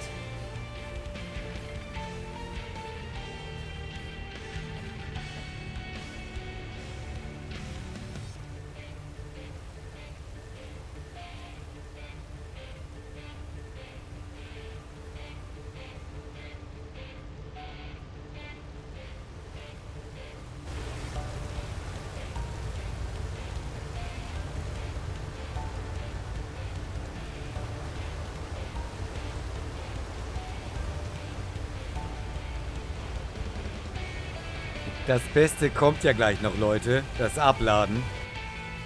Ich und der Kran. Ja, schauen wir mal.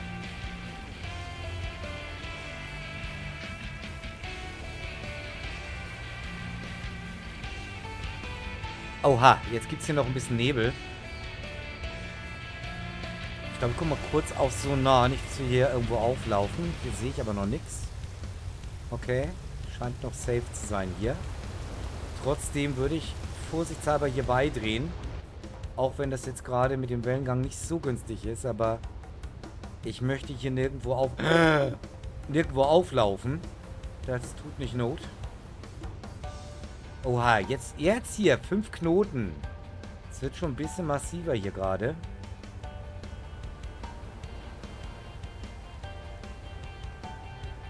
Junge, Junge. Junge, Junge. Mach keinen Scheiß.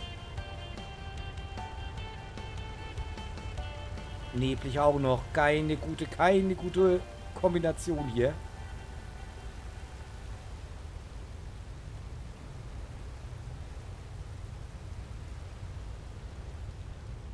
Da baut sich schon die nächste Welle auf.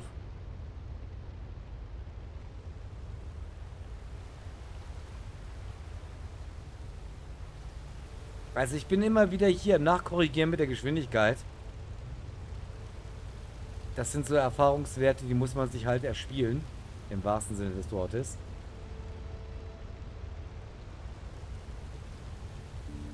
Also bis jetzt toi toi toi, ne? Haben wir Glück gehabt, nicht auf Grund gelaufen. Oder auf Kiel nach oben hier, ne? Das wäre es ja noch gewesen hier. Hatten wir ja auch schon. Tatsächlich könnte es aber sein, wenn uns das jetzt passieren würde, also jetzt reine Theorie, dann wäre ja Veroy tatsächlich auch der nächste Hafen. Müsste der nächste Hafen sein. Ich mag jetzt nicht auf die Karte gehen, wegen dem Wetter. Das heißt, dann würden wir automatisch dort landen. Soweit die Theorie. Weil du wirst ja immer zum nächstgelegenen Hafen, wenn ich das richtig verstanden habe. Geschleppt. Korrigiert mich gerne, wenn ich da falsch liege. Aber ich meinte, es ist immer der nächstgelegene Hafen.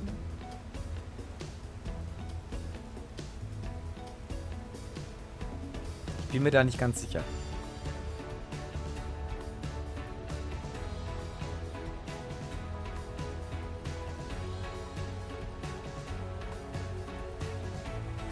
Also hier sieht man jetzt gerade nicht viel, ne? Das ist nicht so toll. Hier sehe ich auf jeden Fall meine Vorrinne, auf der ich immer einfahre in diesen Hafen. Dann würde ich sagen, nutzen wir die auch. Warte mal, ganz schnell in die Karte und dann wieder zurück. Ne, das ist sie noch gar nicht. Doch, hier vorne, das ist sie. Auf die müssen wir uns konzentrieren. Ja, okay.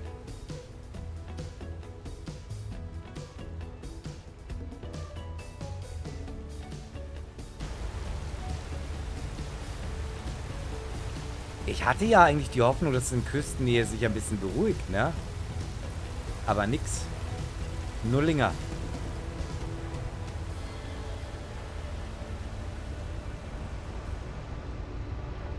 Oh, Junge, Junge.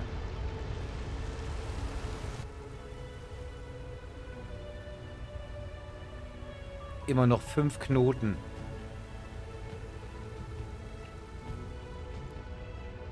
Ja, ein bisschen weiter müssen wir noch. Bevor wir eindrehen können hier.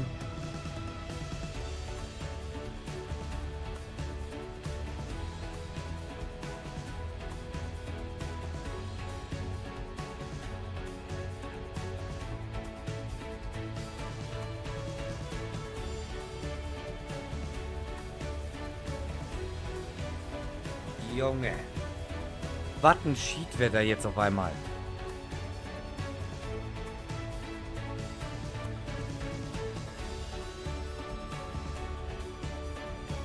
Von der Optik wunderschön, aber ich fahre mich hier in Stiefeln.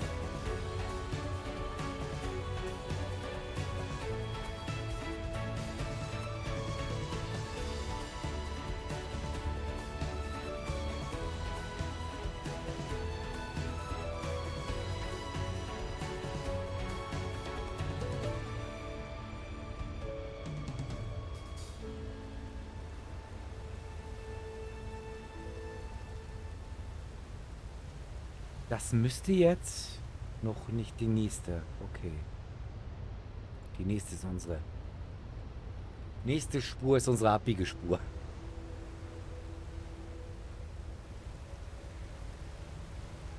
Der Wind beruhigt sich auch irgendwie nicht, ne? Junge, Junge.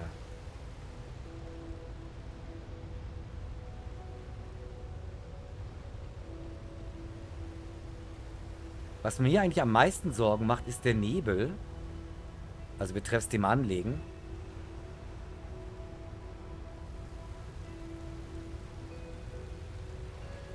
Wenn ich mich richtig erinnere, müssen wir in Veroy auch nochmal wenden, damit wir richtig rum an den Kai kommen und den Kran auch nutzen können. Wird es ein bisschen ruhiger oder täusche ich mich gerade? Okay, ich täusche mich.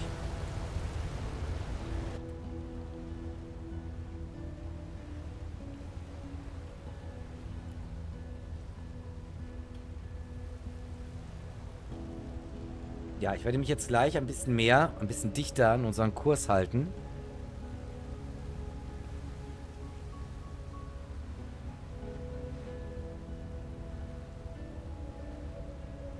Damit wir auch richtig in den Hafen reinkommen.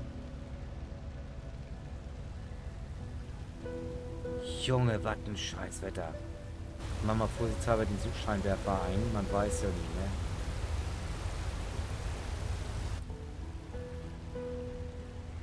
Naja, bringt mir jetzt noch nicht so viel, aber es wird bald dunkel. Insofern kann nicht verkehrt sein.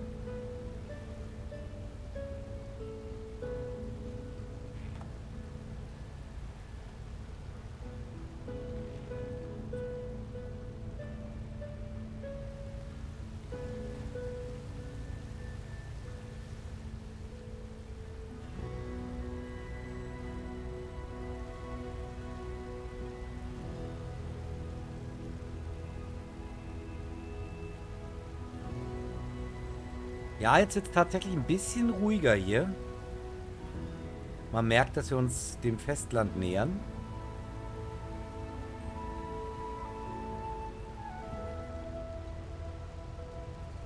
Schon auch gleich viel idyllischer die Musik, ne? Das passt richtig.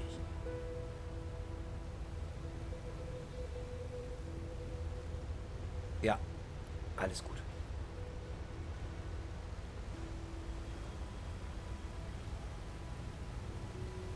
Ist noch nicht wirklich ruhige See, aber auf jeden Fall deutlich besser.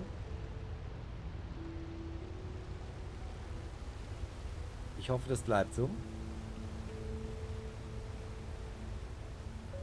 1,4 Meilen.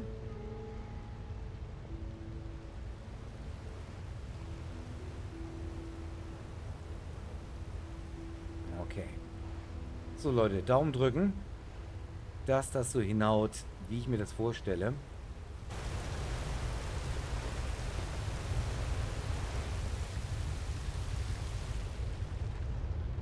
Oh Gott.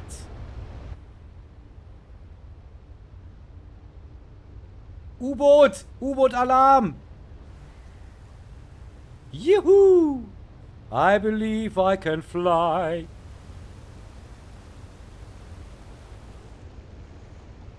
Junge, Junge, Junge.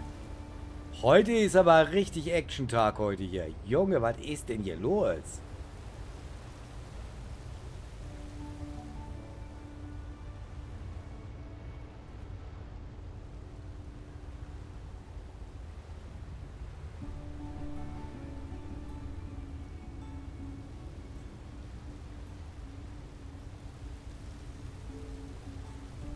Haben wir denn noch so einen Seegang im Hafenbereich?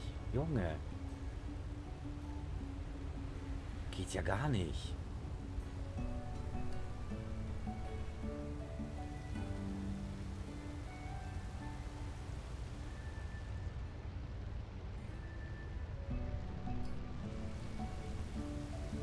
Dachtest du, wird mal endlich ein bisschen ruhiger, ein bisschen gesitteter hier? Von wegen.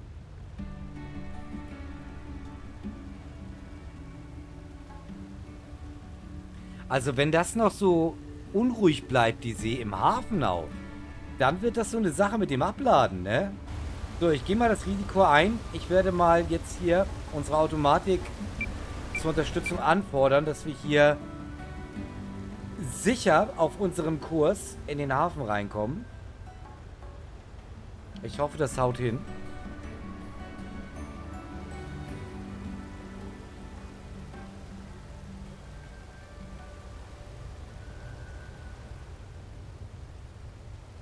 Nicht, dass wir irgendwie durch die Wellen abtreiben. Die Automatik korrigiert dann jetzt hier nach. Nicht, dass wir irgendwo auflaufen.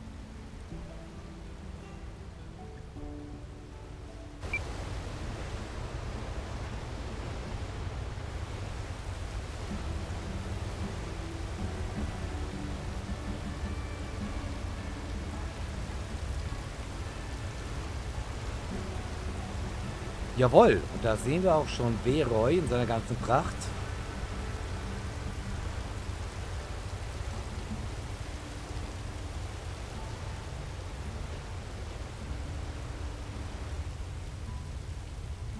Ah, endlich ein bisschen ruhigere Gewässer. Nebel lässt auch nach. Sehr schön.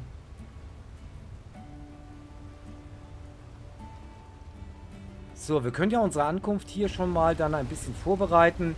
Den Scheinwerfer hier, den werden wir nicht brauchen. Aber den Arbeitsscheinwerfer, weil ich denke, es wird jetzt gleich ziemlich schnell dunkel.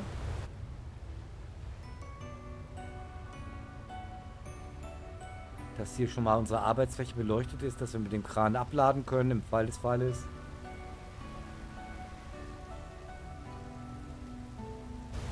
Junge, das war nichts für schwache Nerven, die Überfahrt hier. So, Scheibenwischer. Machen wir auch mal aus hier. Regnet ja auch nicht mehr, ne?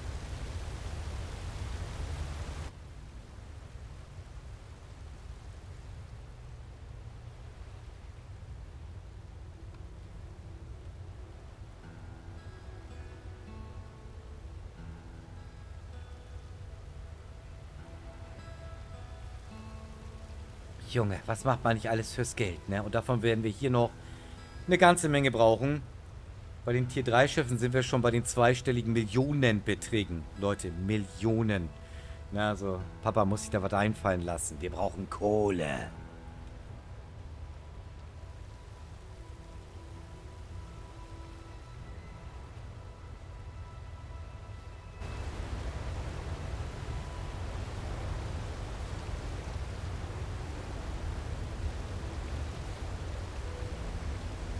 Aber ich will mich nicht beschweren. Alles ist noch an Bord. Das Schiff ist noch auf dem Wasser und nicht unter Wasser. Das ist doch schon mal eine ganze Menge wert.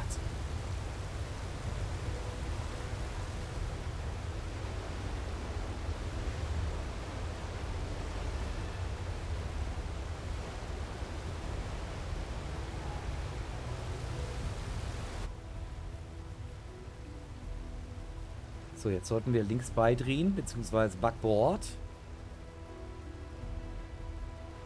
Oh, das ist ja professionell halten hier.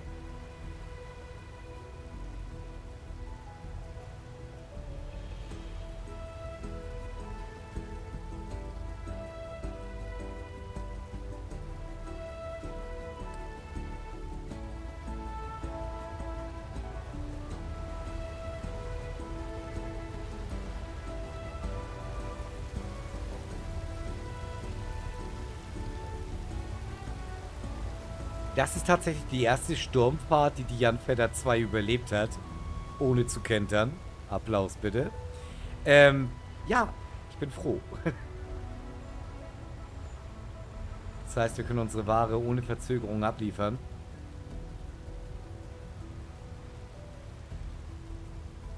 Zeit sieht auch sehr gut aus.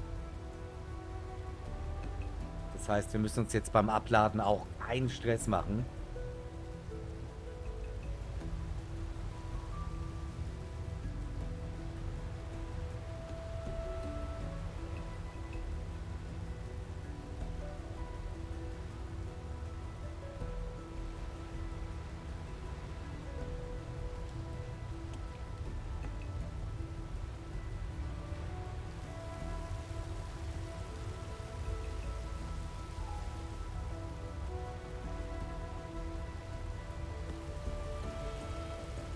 Der Soundtrack hat irgendwie nicht so ganz gepasst, ne? Hier hätte mehr so gepasst.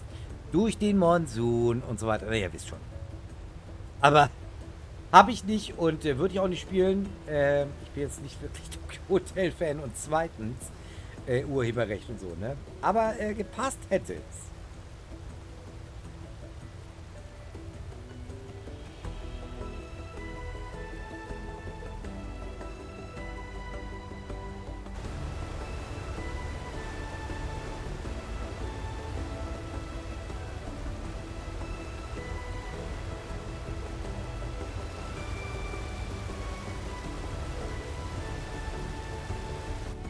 Also eins muss ich sagen, man ist schon ein bisschen stolz, ne? Wenn man so längere Strecken auch durch den Sturm dann manuell gefahren ist.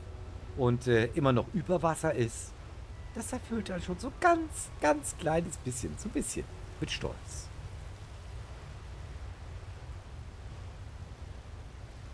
So, ja, da rechts haben wir unsere Anlegestelle. Wie gesagt, erfahrungsgemäß, wenn ich mich richtig erinnere, werden wir jetzt hier erstmal wenden müssen. Weil sonst steht der Kran nämlich falsch.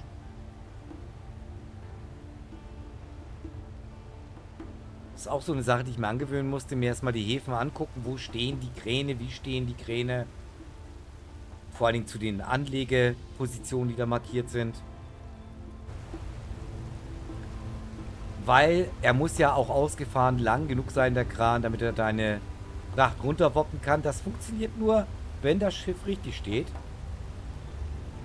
Beim Tier 2 Schiff muss man eben halt gucken, dass der Kran ganz vorne sozusagen am Bug deines Schiffes steht. Bei dem kleinen Tier 1 Schiff ist es natürlich umgekehrt, da ist ja die Frachtlade hinten.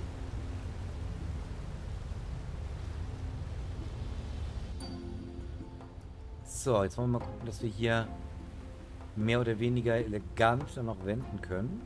Das heißt, hier nach der Einfahrt machen wir mal einen kleinen Schwenker.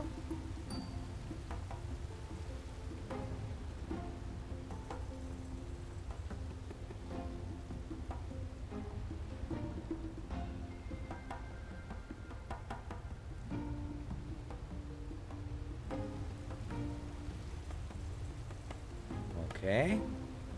Einmal die große Hafenrundfahrt.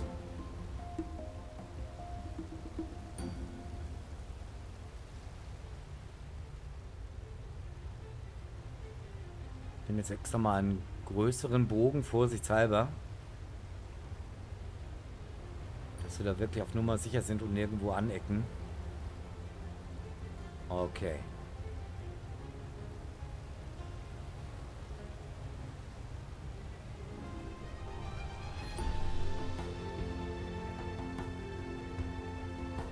Das sieht schon mal vielversprechend aus.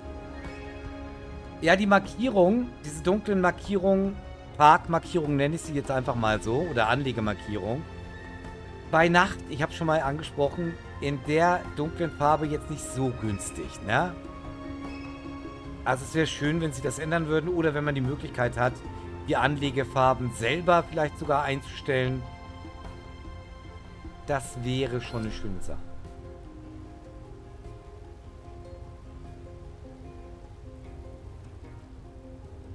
Bin ich jetzt falsch rum rangefahren? Ist es tatsächlich hier umgekehrt? Machen wir keinen Mist. Aber ich glaube, der letzte hinten, da kann ich gerade ranfahren. Ich glaube, einer steht andersrum. Warte mal.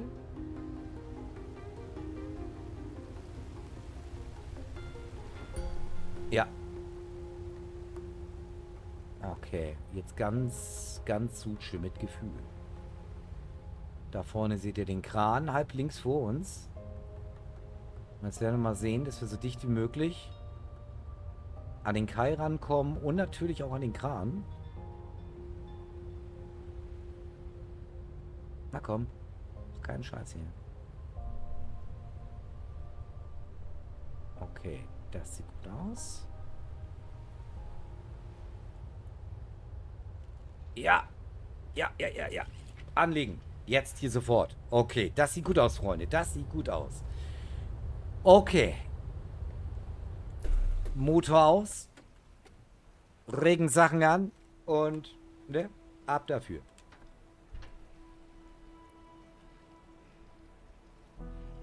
So, da sind wir. Ja, Kollegen machen hier wieder Übung. Guten Morgen, Herr Kollege. Oder guten Abend in dem Fall noch. Dann machen wir uns gleich mal hier an den Kran. Hier seht ihr mich in ganzer Schönheit auch nochmal.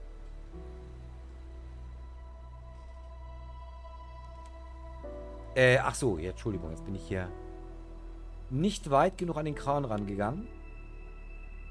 Also gerade in der Außenansicht ist das noch verbesserungswürdig. Wenn man jetzt hier in der Ego-Perspektive ist, kriegt man den eigentlich sehr leicht, den Kran. In der Regel. So. Betreibe. Genau. Zack.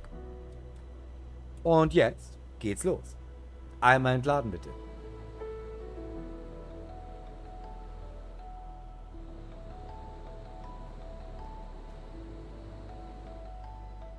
Na? Wo ist er denn? Aha. Läuft.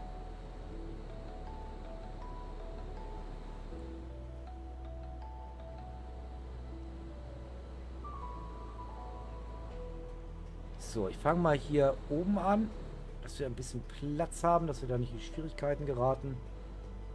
Platztechnisch. Können wir natürlich gerne noch ein bisschen drehen für die Optik und so, ne? Zack, wunderbar.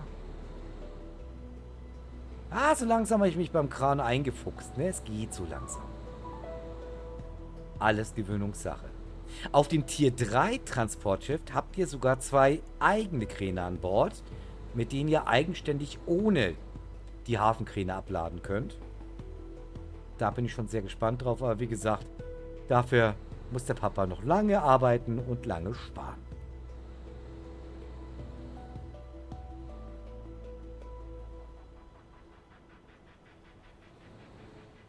Na.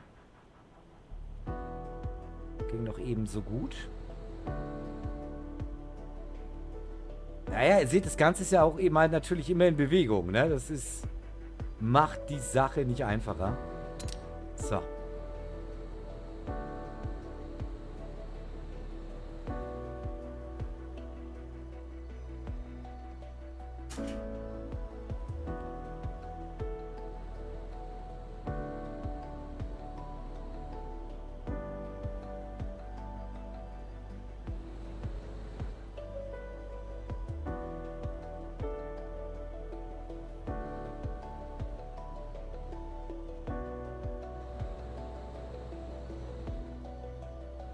Ah. Haben uns doch ein bisschen von der Ideallinie gerade entfernt. Aber ist nochmal gut gegangen.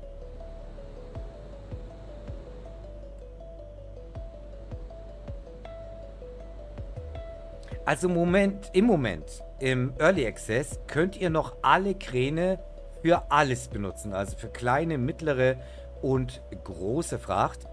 Das wird sich allerdings ändern, sobald das letzte Update da ist. Dann wird es für jede Gewichtsklasse einen eigenen Kran geben. Das heißt, ihr müsst dann auch einen speziellen Kran benutzen am Hafen, um eure Ware löschen zu können. Eure Fracht. Wie gesagt, jetzt im Early Access ist es noch egal, welchen Kran ihr ansteuert.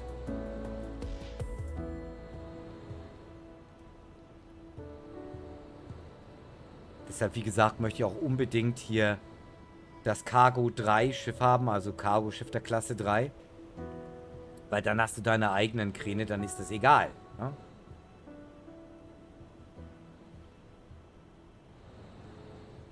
Oh, das schaukelt, Leute, das schaukelt.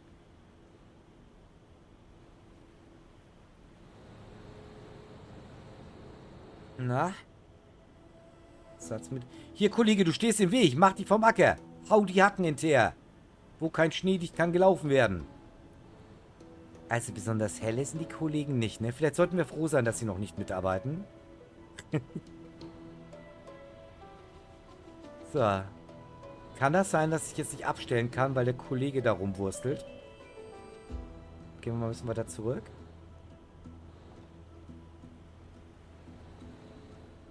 Behinderst du jetzt hier meine Abladearbeiten? Ja, jetzt baue ich ihn. Ich baue ihn ein. Kann ich das machen? Kann ich ihn hier einbauen, den Kollegen? So, allein aus Böswilligkeit, weil er mich hier behindert, baue ich ihn jetzt ein, wenn ich kann. Dann wird er Teil der Lieferung. Ist mir egal.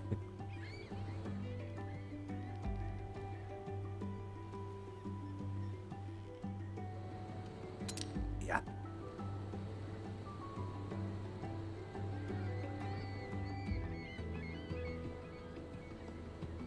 Der Kollege steht da tatsächlich immer noch, ne? Guck dir das an.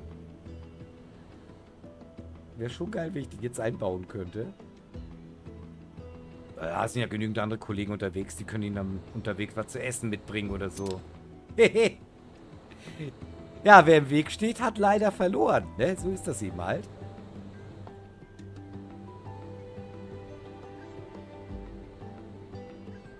Ah, Mist. Ich glaube, er hat den Braten gerochen. Er macht sich vom Acker. Schade.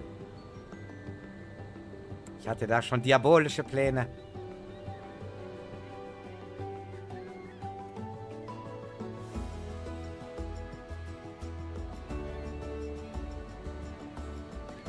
Mir fällt gerade auf, mir fehlt hier irgendwas. Wo ist denn hier gerade das Zielkreuz geblieben? Egal, wir sind auch so gut dabei. Aber ist natürlich sonst eine Hilfe, ne? Das ist klar. Da kommt der schon wieder angetorkelt, hier der Kollege. Jetzt mal ohne Scheiß, Kollege, du hast doch einen angetüdelt, oder? Du hast doch was getrunken. So, jetzt ist mir das egal. Das ist mir scheißegal. Ich baue den Kerl ein. Kollege, das war deine letzte Chance. Das war deine letzte Chance. So, pass auf, jetzt bin ich mal gespannt, was er macht. Na, Probleme? Ich glaube, ich muss sowieso einen nachher wieder wegnehmen, ne? Ich bin ja nicht ganz so gemein. Weil, das Rohr muss ja auch noch hier irgendwo hingelegt werden. Aber ich bin mal gespannt, ob er sich da rausklabüstert.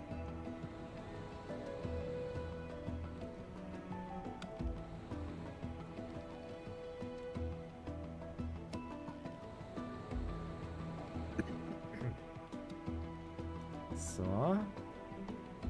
Jetzt wieder Feinarbeit und Feingefühl gefragt. Da ist unsere Markierung. Okay. Lange nicht gesehen.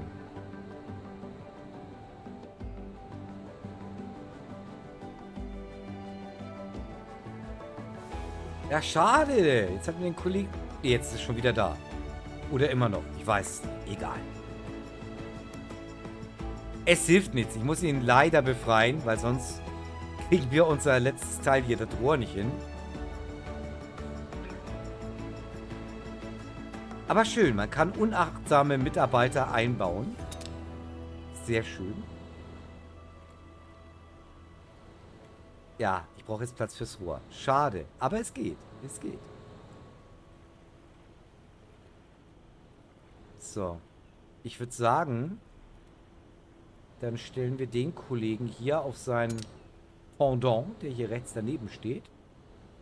Und dann sollten wir ohne weitere Probleme auch noch das Rohr dahin kriegen. Das sollte kein Problem sein. So, sehen wir mal, dass wir den hier mit draufstellen können. Ich hoffe, das klappt, wie ich mir das vorstelle. Jawohl, schon passiert. Läuft ja wie geschnitten Brot hier, ne? Junge, Junge. Warte mal, wir müssen ein bisschen einfahren. Ah, ist immer noch ein bisschen viel, ne? Noch ein bisschen. Ein bisschen weiter. Na, nach rechts. Zack, runter. Na?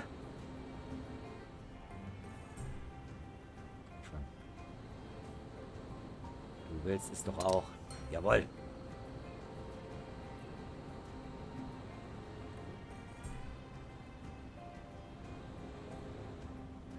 So, Gott sei Dank. Der Kollege macht sich vom Acker. Dann hoffe ich mal, dass wir hier in Ruhe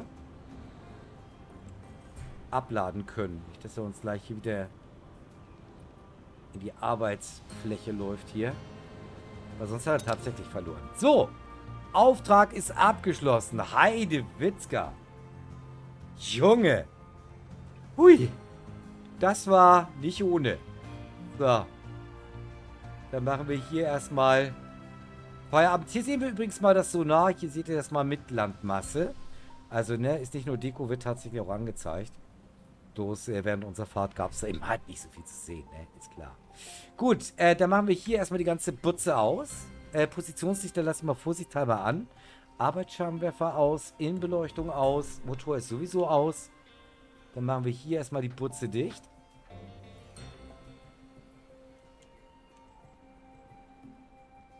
Ja, und das ist der zweite große Hafen, Veroy. Hier habt ihr alles, was ihr auch in Röst habt. Ein bisschen von der Optik anders, ein bisschen anders positioniert.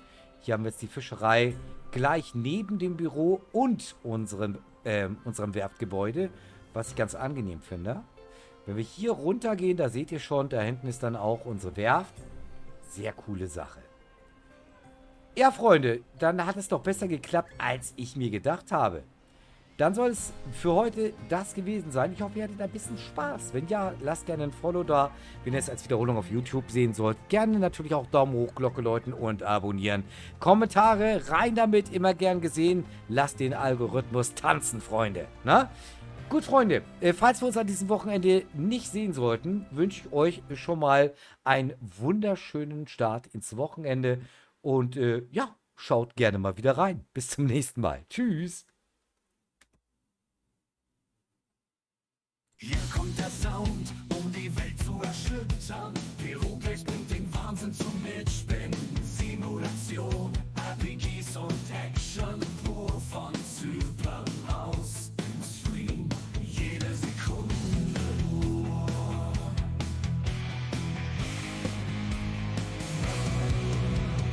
Auf dem Bildschirm flackert das Abenteuer. Die Welt der Spiele, sie wird immer besser. Virtuelle Welten, die sich immer weiter drehen. Peruplays lässt uns in die Magie sehen. Wir tauchen ein in die Spielewelt. Peru schafft kein Moment vergeht. Die Gaming Community unsere Bande eint.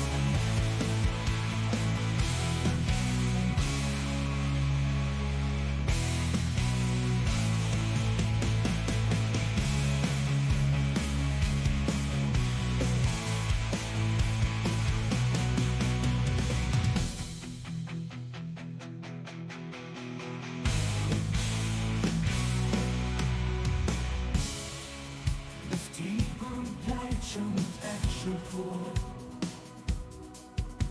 von Zypern